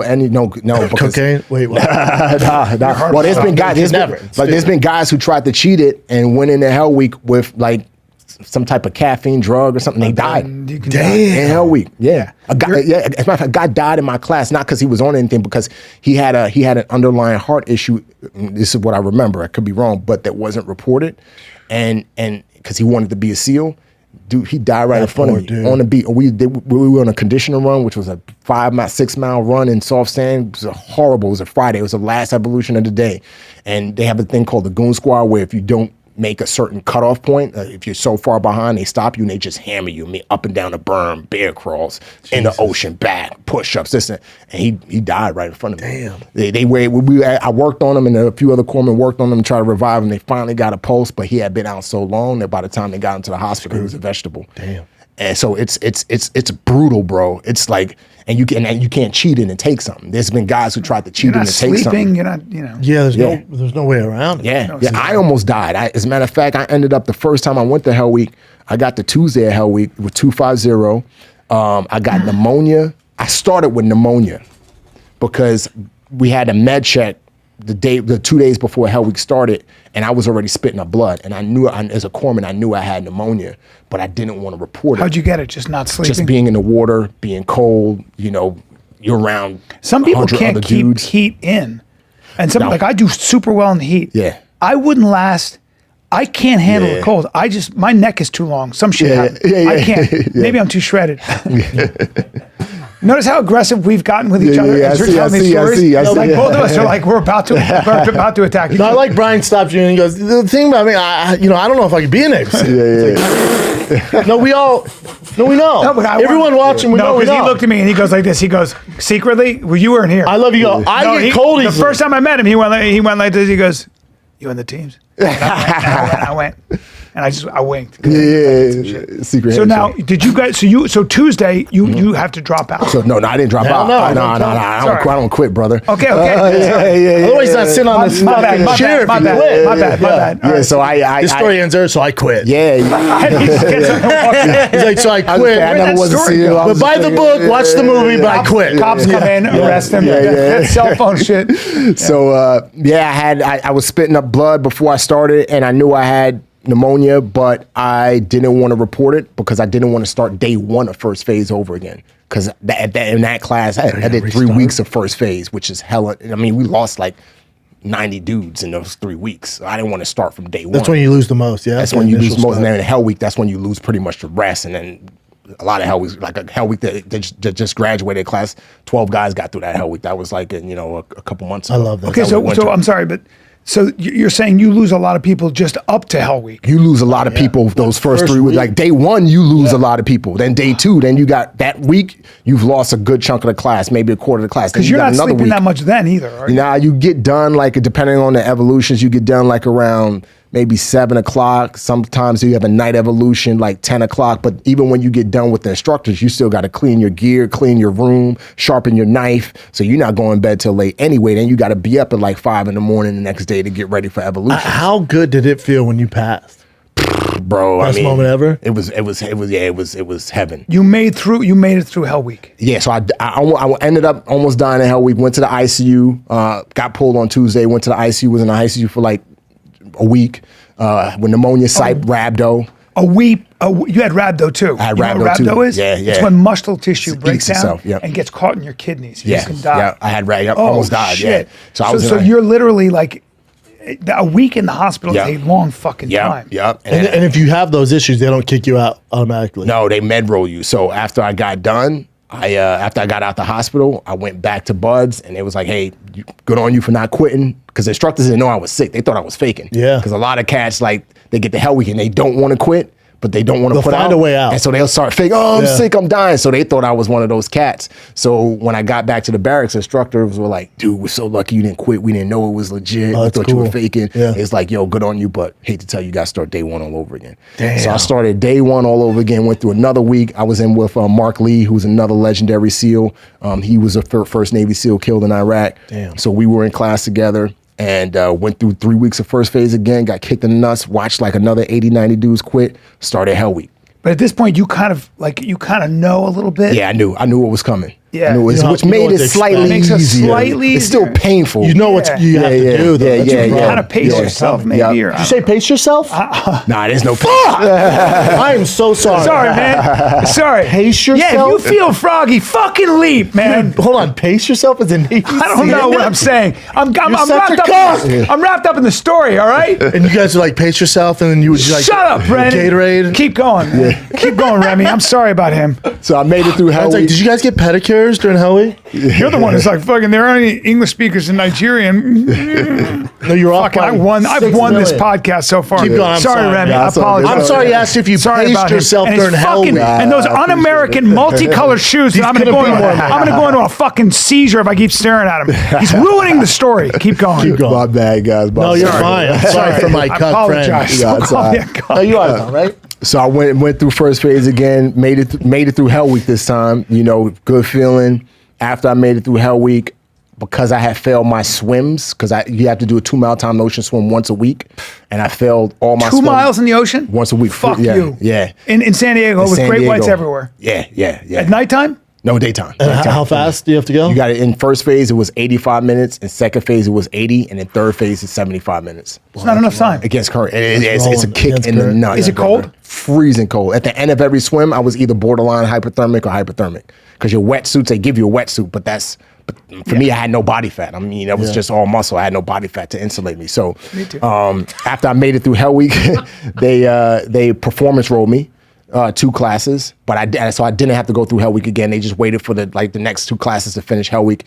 Finally passed my swims, and then I got to second phase, which was dive phase. So I finished the first 8 weeks, which is like the vetting process for the most part. After you get through dive phase, after you get through first phase, then now they're like, all right, we're gonna start teaching you some of the principles of becoming a SEAL because we know that you've made it through the biggest part. Yeah. So I got to dive phase and I failed my first 2 swims in dive phase because the times dropped to 80 minutes. And then we got to dive week, which is a week where you do a bunch of different dive tests. You do like night ditch and dawn, which is you go in the water with your dive gear on. You got to take off all your dive gear in a certain sequence, surface to the top, which is do a FSA so that you don't keep compressed air in your lungs, breathe, and then swim back down to your dive gear and put all it back on in a certain sequence. If you get one part out of sequence, you fail the whole test. Damn. So I passed that. Then the next day you do night ditch and dawn, which is you do the same thing blindfolded. Then the next day Wednesday you do buddy gear exchange where you and your buddy are underwater sharing dive gear. You got to take off all the dive gear off your buddy, put it on yourself, and then he does the same thing. And then you do that blacked out mask night buddy gear exchange. So I passed those 4 tests. But there was a test that you do every day, which is called the tread. And that is the when you talk about near drowning, that's like the worst evolution I ever did. You tread water, your hands stay above water. So you got to keep your hands above water. You have on 2080 dive tanks. So 2 dive tanks on your back. You have on a weight belt. You have on a dive vest. You have on all of this gear. And you got to keep your hands above water for 5 minutes and tread. And it literally feels like you're drowning. As soon as your hands touch the water, you fail. And then after you finish the 5 minutes, you got to swim the length of the pool on your stomach and then on your back on the way back. And then once you touch the wall, you pass. I failed the tread 4 times. Every day when you do ditch and dawn and all of those other tests, after you finish the test, then you do the tread. If you failed it, then you do it again too. So you fail it, then you do it. And if you fail it, so I failed that 4 times. And because I failed that 4 times, I failed my first 2 swims in dive phase. I went to an academic review board and it was like, yo, listen, Remi, you know. Swimming might not be your thing. You're not cut out for this. You're not cut out to be a SEAL. And that was the first time in my adult life that I took responsibility for my actions because after I had made it through Hell Week, I thought I had arrived. I got super prideful. I got mad prideful. I mean, I'm going downtown Gaslamp District, partying, hooking up with girls, telling them I'm a SEAL. And on the weekends, the instructors would show up and they would work with anybody that had any issues. So if you had that picture up there with the dive gear on, with the second row to the left, that one. Yeah, that was the guys with it. So that's buddy gear exchange, because you got one guy taking the dive gear off the other guy. So that's in the CTT. That's the same place where I did that test. All that water shit. Yep. And you got to do a lot of that on breath holds. And then you got another test called pool comp, where the instructors swim down to you and they tie your hose in a knot, spin you around, they destroy your gear underwater, and they wait for you to exhale. So you be breathing on a regulator. As soon as they see you breathe out all your air, and they come out, they hit you tight, and you're like, damn, chicken neck, and then you got to figure it out with no air, and you got to fix it in a perfect sequence, or you fail. That's one of the hardest tests in pool. So badass. And so, it's gnarly. And I'm dude from the Bronx. Claustrophobic. You're a dude who doesn't know how to swim. Yeah. So when I got kicked out, it was humbling, but it was necessary, because like I said, I was out partying, telling girls I was in the teams. I wasn't showing up on the weekend when the instructors would say, hey, we're here for remediation to work with you on swims, work with you on the tread, work with you on what. I was too hungover from partying, because I thought I had a ride. I'm like, yo, I'm already a SEAL, that I didn't show up. And that's why I ended up getting kicked out of training. So I got sent back to Camp Pendleton. This time I'm with the Grunts, 1st Marine Division. That was humbling, bro. Like being with the Grunts, ground pounders. I was in Scout Sniper Platoon for a little bit, and then I went to 81 millimeter mortar platoon. And then, thank God, a year and a half later, I was able to get back into SEAL training. My LPO, who had, like I said, there's always been people who've come into my life at the right time to help give me a push. So my LPO, who was like my supervisor, 1st Marine Division, he went from that position to becoming the command career counselor in front of, charge of every person's career that was a corpsman in 1st Marine Division. So he went from being in charge of 12 dudes to being in charge of like 1,200 dudes. Damn. And because he had worked with me, he knew my work ethic, and he knew I wanted to get back to SEAL training. He went to the command. He was like, listen, Remi wants to go back to SEAL training. He's a good dude. I know the policies. He has to stay here for 3 years, but let's hook him up. He's going to make it. And so the command master chief was like, all right, he just has to sign a page 13 that says if he doesn't make it, he has to come back and do 3 years of 1st Mar Div. And then, X, Y, and Z. So I signed that page 13, went back to Buds, started day one all over again. Another 3 weeks of first phase. You wanted it. Yeah, I wanted that. I went through Hell Week, made it through Hell Week, got to freaking dive phase, made it through dive phase, became a frogman. Damn. Then you became a SEAL. Became a SEAL. Yeah. You earned that tribe, bro. And then how long till after you complete all that and you're official frogman till you go on your mission? Yeah. So after you finish Buds, and I want to say this because a lot of people can confuse, just for the audience.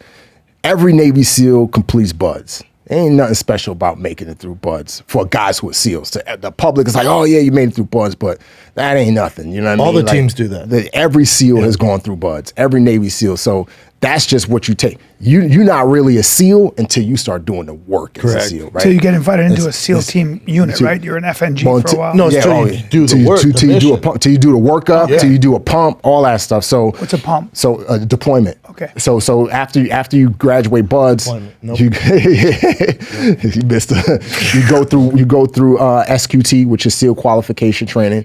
So you go through, like SEER school, which they beat the brakes off you and slap you around and put you in a cage and all that stuff to simulate. At that point, though, you're not giving up on anything. No. At that point, you have the rating of a SEAL, which your rating, like your Navy rating, is SO, which is a special operator. You just don't have the trident. So, but this is, of course, pilots even go through SEER. Okay. So even everybody has to go through SEER. So you go through SEER, you go through jump school, which is static line first. You jump out the plane, and then your parachute opens right away, and then you have to go through free fall.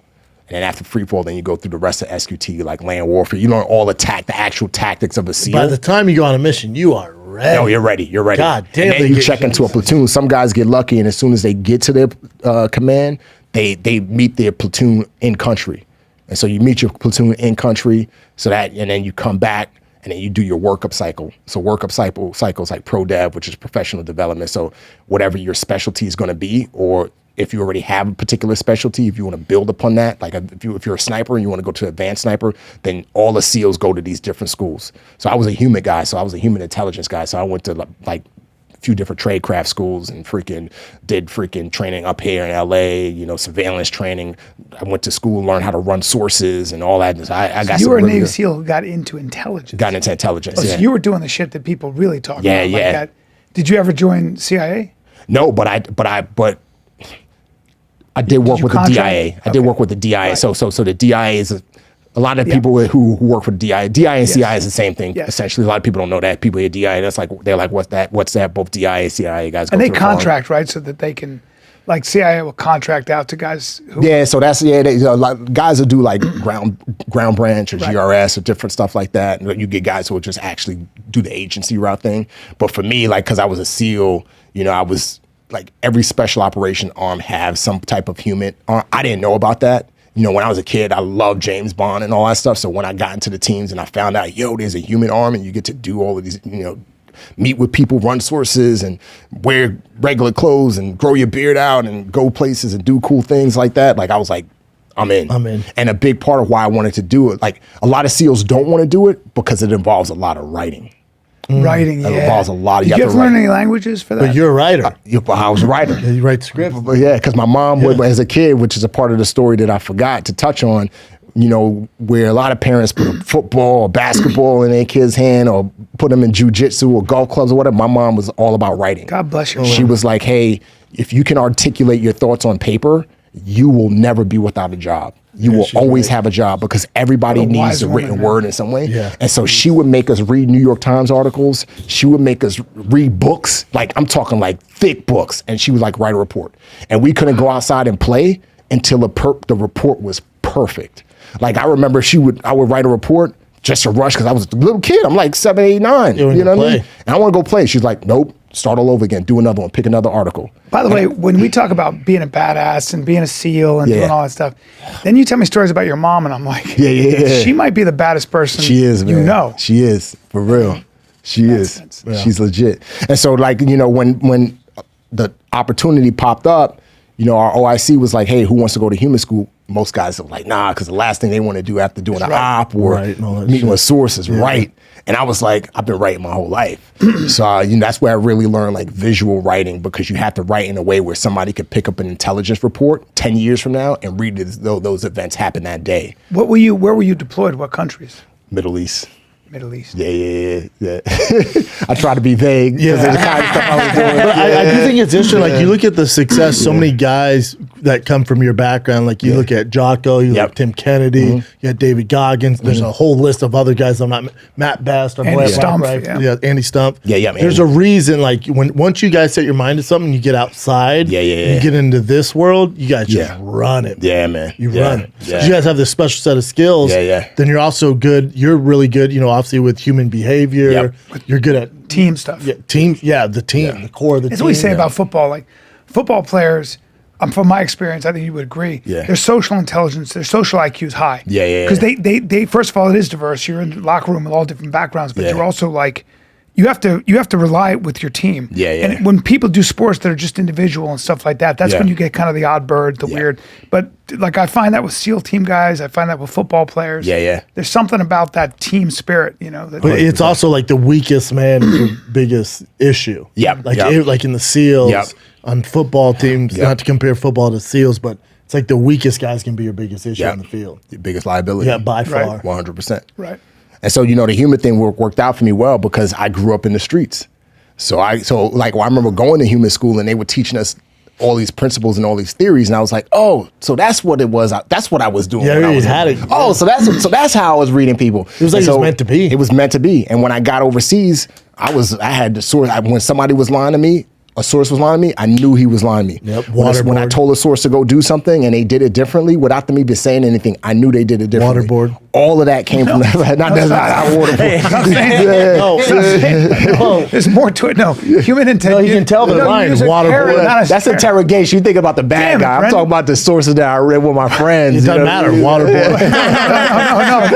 No. Sir. Yes. You're not. No. Waterboard. You. So that must have been pretty cool to immerse yourself in that culture, with the food and just the people. You loved it? I loved it, man. I loved it. I enjoyed it. And because I lived best of both worlds, I got to build the intelligence packages, go through the intelligence, read reports, write reports, and then go on ops based off of that intelligence. Yeah. And so, you know, I heard a lot of people, even when I got, you got SEALs, you're in the military, you just aimlessly go do stuff. You don't know anything. You're just doing what the man is telling you. It's like, no, bro, like, I read the intel. I watched. I saw the pictures. I saw the videos. I dropped in on people and heard recordings.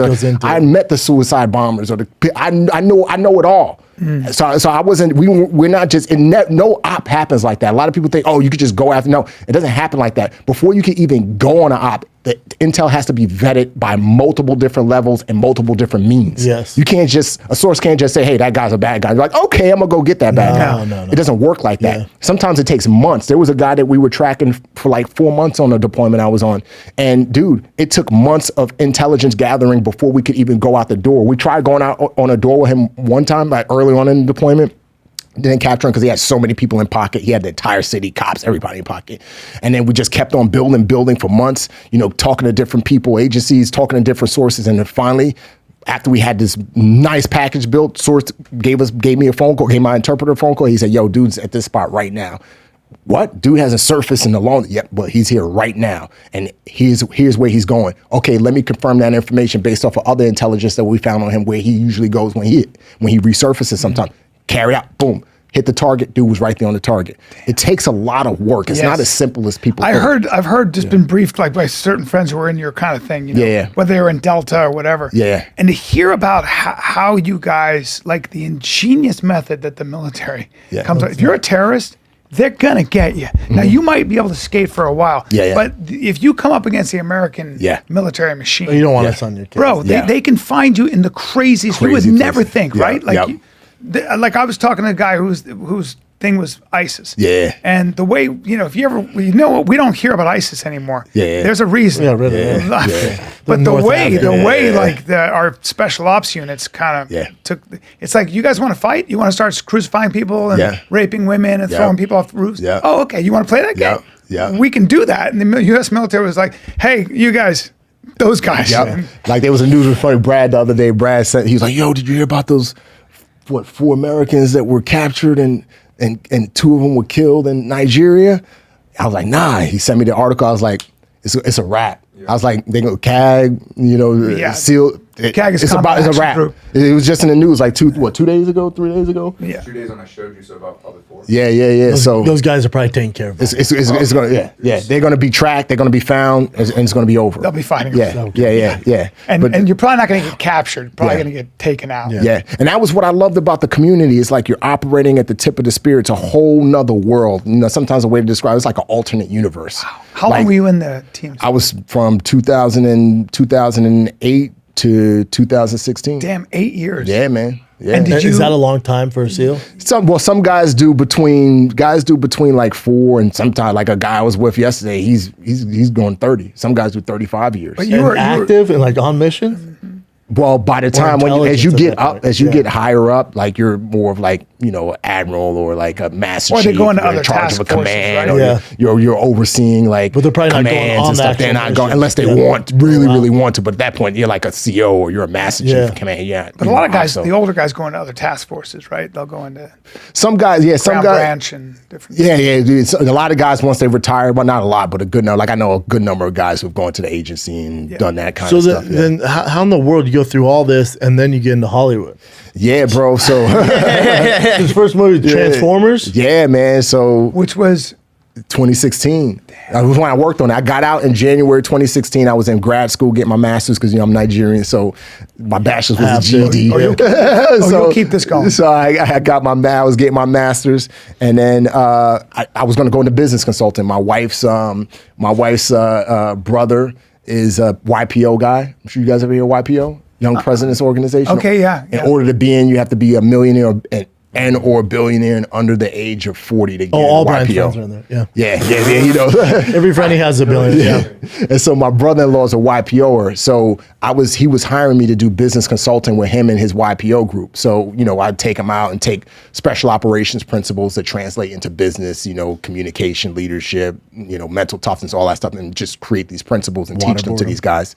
Yeah. Not so much bear crawls though sometimes. And then that's what I was going to do. That's why I was getting my master's in business, specifically organizational strategy, because I wanted to not just have the Navy SEAL thing. I wanted to have the education behind it. And I was writing papers in my office one day, and my phone rang, and there was this lady who worked for Michael Bay, and she was like, "Yo, listen, Bay is doing his next movie, and he's looking for somebody with your background to work on it." Real quick, Michael Bay directed Transformers. What's the movie that inspired him to? What's that movie that what? Yeah. Inspired him when he was young. Armageddon. Carry on, dude. Bad Boys. Bad Boys. Yeah. Bad Boys. Bad Michael Boys, Bay did that. which was Michael Bay did Yeah. Bad he Boys? did Bad Boys I didn't and he know did the that. right. Bad Boys was his first movie. Oh shit. I was just emailing with Mike because Crazy, right? the other Yeah. day he's a funny, he's a full good circle dude. thing. Yeah, it was Crazy. crazy. Then his Oh, first movie, you're 45 Transformers. now? I'm 40. You're 40. Yeah. What a life. Yeah, man. At 40. Yeah. Damn, bro. And so she hit me up and was like, "Hey, would you like to work on this project?" And I was like, "Bae, yeah, that dude's movies inspired me, dude. Like, yeah." And so she said, "Send me some pictures." I sent her some pictures, and then finished up my homework for grad school. And then next day I was up here in LA on set. And it was just supposed to be one day turned into 3 weeks. Flew out to Arizona for a week, filmed out there. Then flew out to Michigan for 2 weeks, filmed out there. And then at the end of that second week in Michigan, the casting director said, "Hey, babe, I'd like to keep you on for the rest of the film." So I stayed on that film until December. So I was on that film for like 6 months. And then that's where like other doors started opening as a consultant on film and TV shows. And so I did like some commercial work consulting on those. And then I got hired to work on other TV shows, and Bay hired me to be a consultant on 6 Underground. And then that's when I started to learn the business and learn that all the power and the money is not in being a consultant. It's in creating that content. It's in writing the stories, coming up with the concept, bringing it together. And a lot of it comes from IP. So that if I can create some form of IP first, Intellectual property. Yeah, that you own, i.e. the Chameleon book, the Transform book, if I can create something like that, then now a studio is going to have to buy the intellectual property. And then they're also going to have to buy the screenplay if I write the screenplay, and then I'm going to get a producer credit. Now I have longevity. Think of people like, like J.K. Rowling, you know what I mean? Where she's like, she wrote those books, and now she has an entire franchise and not just books and Empire. films. Yeah. Empire. So that was my thinking, So I actually wrote Chameleon first as a screenplay. And then fast forward, I ended up getting a 3-book deal with HarperCollins William Murrow because they read the screenplay and it was like, this is an amazing concept. This could be a thriller series that can go for a long period of time. And so so things begin to blossom and grow as I started with Transformers and then started working on other stuff, started to learn the business, started to learn, hey, I'm more effective behind the camera because I'm a creative. I have that creative mind. I'm like an engineering mind like my dad. Yeah. And I'd like to be in the business, and that's how it all came together. Novelist. Yeah. Biography. Yeah. Insane. Yeah. Yeah, didn't you do something on human trafficking? Yeah, so I that's how I got into directing. Is that the plane? No, so that Plane. different? Now, Plane is a film that I consulted on and acted in, but I partnered with a few different human trafficking nonprofits when I got out. When I got out, I was trying to find different ways to serve. I find this with a lot of people in the military where they're just like, dude, how can I serve? How can I serve? I know I got to have a job, but I still feel I need to serve. And I kept on getting contacted by human trafficking organizations. It was like, Remi, we heard your story. It's like, we know you weren't trafficked or anything, but can you come help out? And I would always say yes. And I was contacted by this one human trafficking company organization like around 2017, and they use SEALs and former special operations guys and former agency guys to go into other countries and rescue kids trapped in sex trafficking. Damn. And these are kids who are being bought and paid for by Americans specifically. What? And Philippines, Yep. Mexico, Jesus. all that. Yep. They come Dominican sexual Republic. tourists. That is Haiti. the darkest of the darkest Bro, it's worlds, disgusting. man. Thailand, all that shit. Yeah, it's disgusting. And so I was down at DR, man, and it was crazy, man. And when I got back from that trip, I was just like, bro, I felt helpless because it's like, yeah, you can go on an op or you can go on a jump or whatever it's called and rescue like 10 kids, but there's still going to be hundreds of thousands, 200. Or human trafficking is a $130 billion industry worldwide, $35 billion industry here in the U.S. And isn't the hardest to detect too? It's one of the hardest to detect. Yeah. Explain what it is, because I think a lot of people don't understand. So human trafficking really in a nutshell is slavery. That's what it is. There's different facets of human trafficking. So when people hear of human trafficking, they automatically just go to sex trafficking. That's not what it is. So that's not just what it is. Sex trafficking is a facet of it, but you have organ harvesting, which is what my film focuses on, the short film, The Unexpected. But then you also have labor trafficking. Organ harvesting. We mean organ harvesting. They're taking organ harvesting. Kids and people. Kids, for women. Organs? Yes. It's a massive. And do they die or they just some die. Some people, like, for example, there was a story that came out of Costa Rica, I want to say about 2 years ago. This Israeli doctor was brokering kidney deals in Costa Rica. So if somebody in Israel needed, or not just Israel, but even in America, needed a new kidney and they couldn't, get it in time because the wait list was too long. Yeah. They would contact this particular guy. He would find a match in Costa Rica and he would essentially, pay them pennies and then have the person fly out and perform the transplant there in Costa Rica. Sell your kidney. Shit, man. Yeah,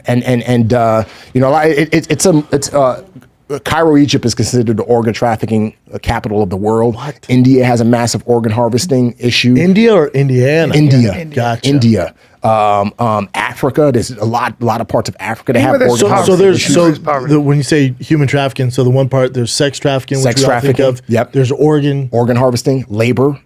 Labor is another part. iPhones, Tesla. Keep going. Yeah. Well, the Middle East has, the Middle East, when they're building those big construction sites, they import a lot of people from these very poor countries. For the World Cup, when they build the World Cups, they use all that. Yep. That's not you're basically an indentured servant. Yeah. And there was a huge problem in a lot of the Middle East countries where Filipino maids would come in, women, they get their passport taken. Yep. And so now I just sorry to cut you off. I did a podcast last week. And part of the podcast was talking about this lady from Philippines, who the family were doctors, 2 doctors here in America. Yep. And they got this girl from the Philippines, brought over, took her passport, took everything. She worked as a slave for years. It got discovered because the son's fiance came to visit the family and she noticed the signs and symptoms of a trafficked victim. She was like, there's something different. She's very sheepish.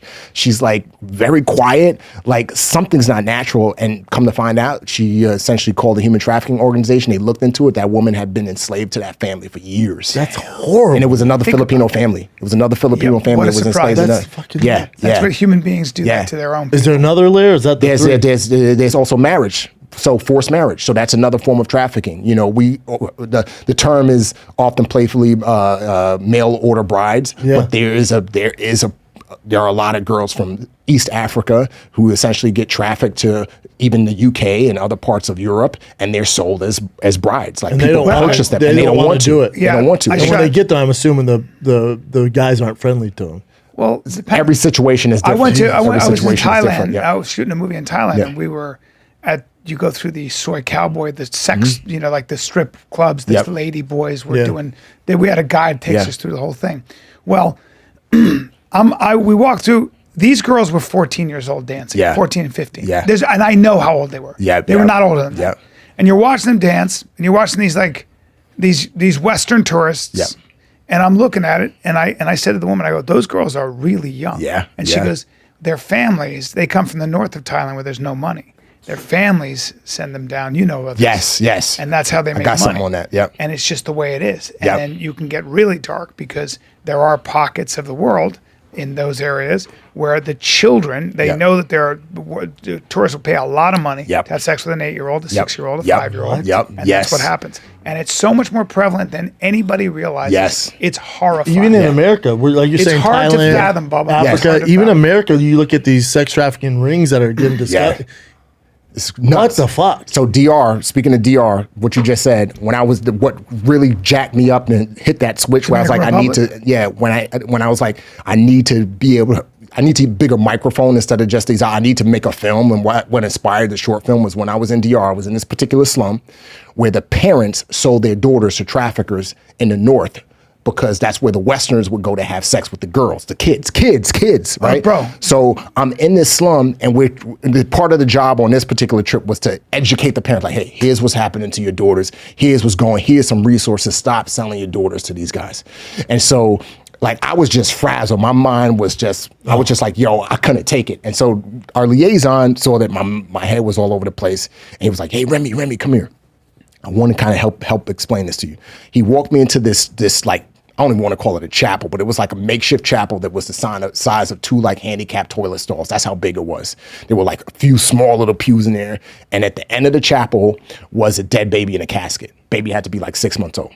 And so what the guy said to me, he was like, the baby died because the mother, her breast milk ran out because she wasn't getting enough food, enough sustenance.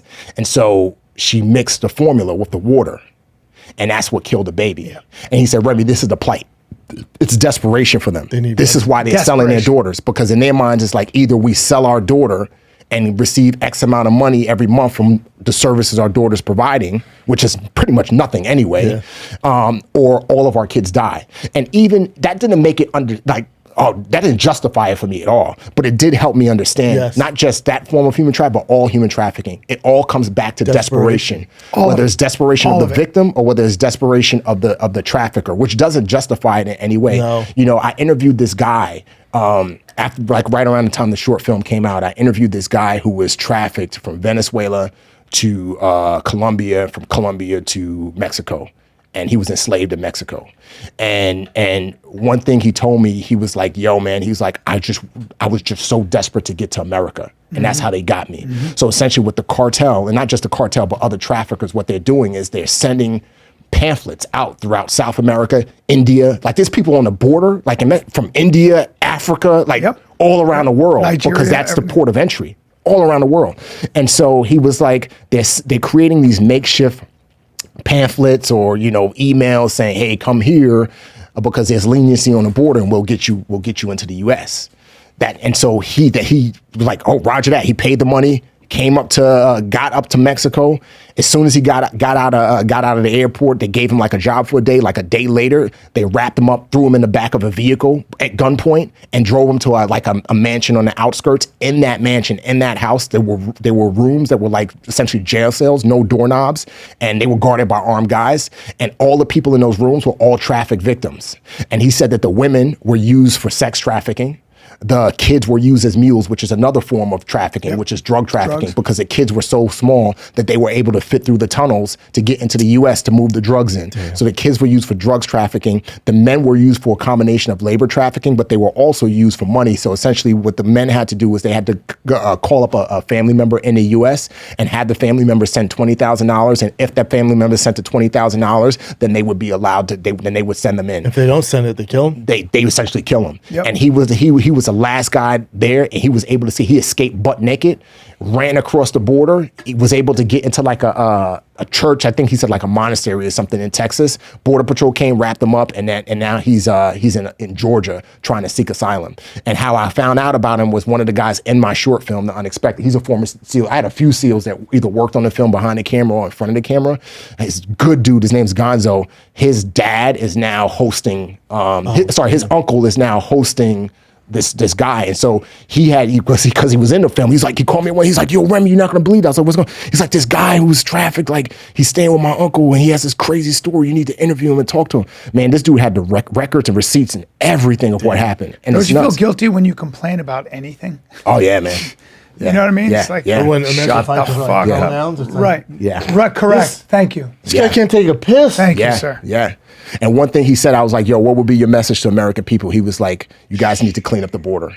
He said, because you guys are creating, you're creating. Have your billionaire friend listen to this. Yeah. I agree with this. He said, you guys are creating an atmosphere of slavery. You're creating a market for because slavery. So many people are coming. You're creating a market for slavery. It's a commodity. Yeah. They get stuck on a border, trafficked and used. You're literally creating a market where those really bad people do the worst shit to those people on the way to the border. Yep. The other thing that's alarming is that there's a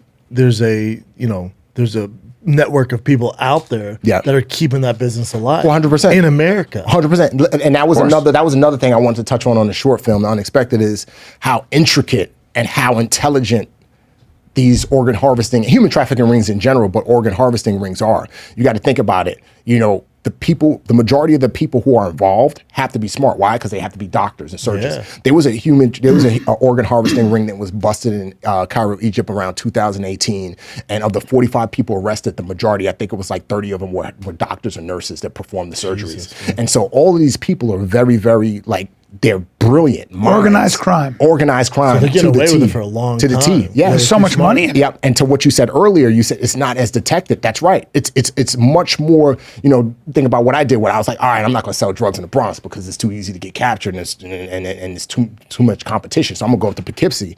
These guys know, why sell drugs when I can sell a body, human body, make way more money and human beings just find, disappear. When economies are bad, and that's the case, human beings find amazing ways to survive. Yeah. And you know, that's what people always say, like the economy first. Yep. Like you got to build those economies up. One of the things they said about stopping the border is make those economies places people want to live. Yep. But as long as you have things like what happened to your father, which is most of the country, most of the world without property rights and things like that. That's why corruption is so bad. That's tough to put down in America, though. Of course, make all these other countries better, so it works better for you. Of course it is. But I'm saying that's why. But that's why I always say things like democracy, representative government, property rights, contracts, rule of fucking law. Our institutions have to have integrity, the FBI, etc.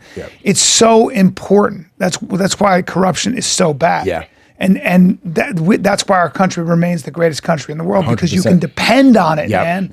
You can depend on it. That's why I get so angry when people start talking about civil war and civil strife. Like, shut up. It's the least of our problems. Shut up. Yeah. And also, social media is not real. No, it's the not, left's bro. crazy, the right's crazy. They fight on there. It's like, oh man, we're in a racial war. What? So we're not. I go on the street, I'm like, where's this coming from? Exactly. I haven't seen any of this stuff. It's so irresponsible. I haven't seen anybody be mean to a gay person, transgender person. I haven't seen it. If you do it in front of me, I'm going to protect them. I don't see it. 100%. I don't see it. 100%. 100%. I think like, and there's been evidence of this. I think that there's, other countries, and specifically countries who run a particular, social media platform called TikTok, and it's proven that certain content, they will push up that content via the algorithm so that it goes to specific. They want to sow strife. So they're creating division. But that was Russia and China's plan. China's been on this for 50 years. Yeah. They're like, we're not going to be able to go in there and beat them physically. Kill them from within. That's right. Get them to fight amongst each other. And by the way, TikTok, and then they're distracted. Yep. I can't get off TikTok. I mean, I don't have it on my phone, but my daughter was like, no, I see him on it all the time. I'm not, but I feel like I've eaten a bunch of candy after there's always something to watch, even if it's I've never seen a TikTok.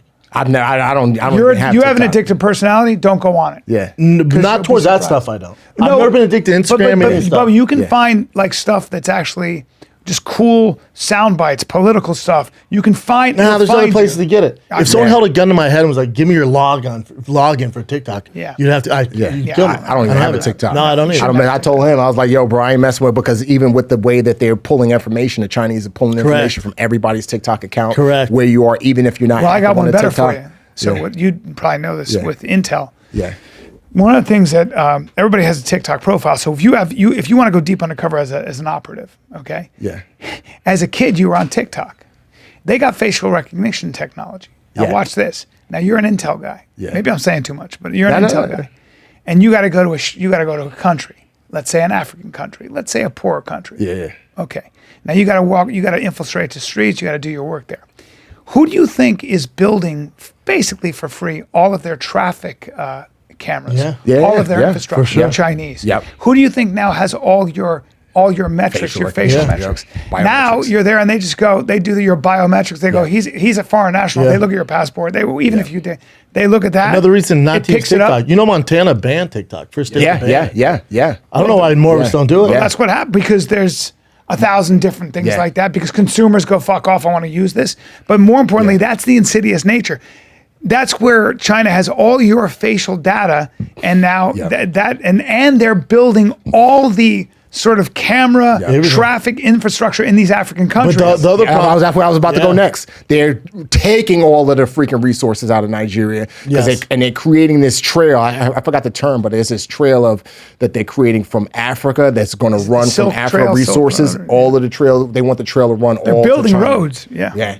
And so we're going to literally have absolutely no access to resources in the next 60, 70 years. Yeah. And here we are, fighting about dumb shit amongst each other, that doesn't really hold any weight. Where what are we gonna have to? I'm worried for my kids, man. To be honest with you, and this was all by design. What's going on? It's all but the U.S. has a lot. Actually, the U.S. If you look at it, China has a lot more problems than the U.S. We are still.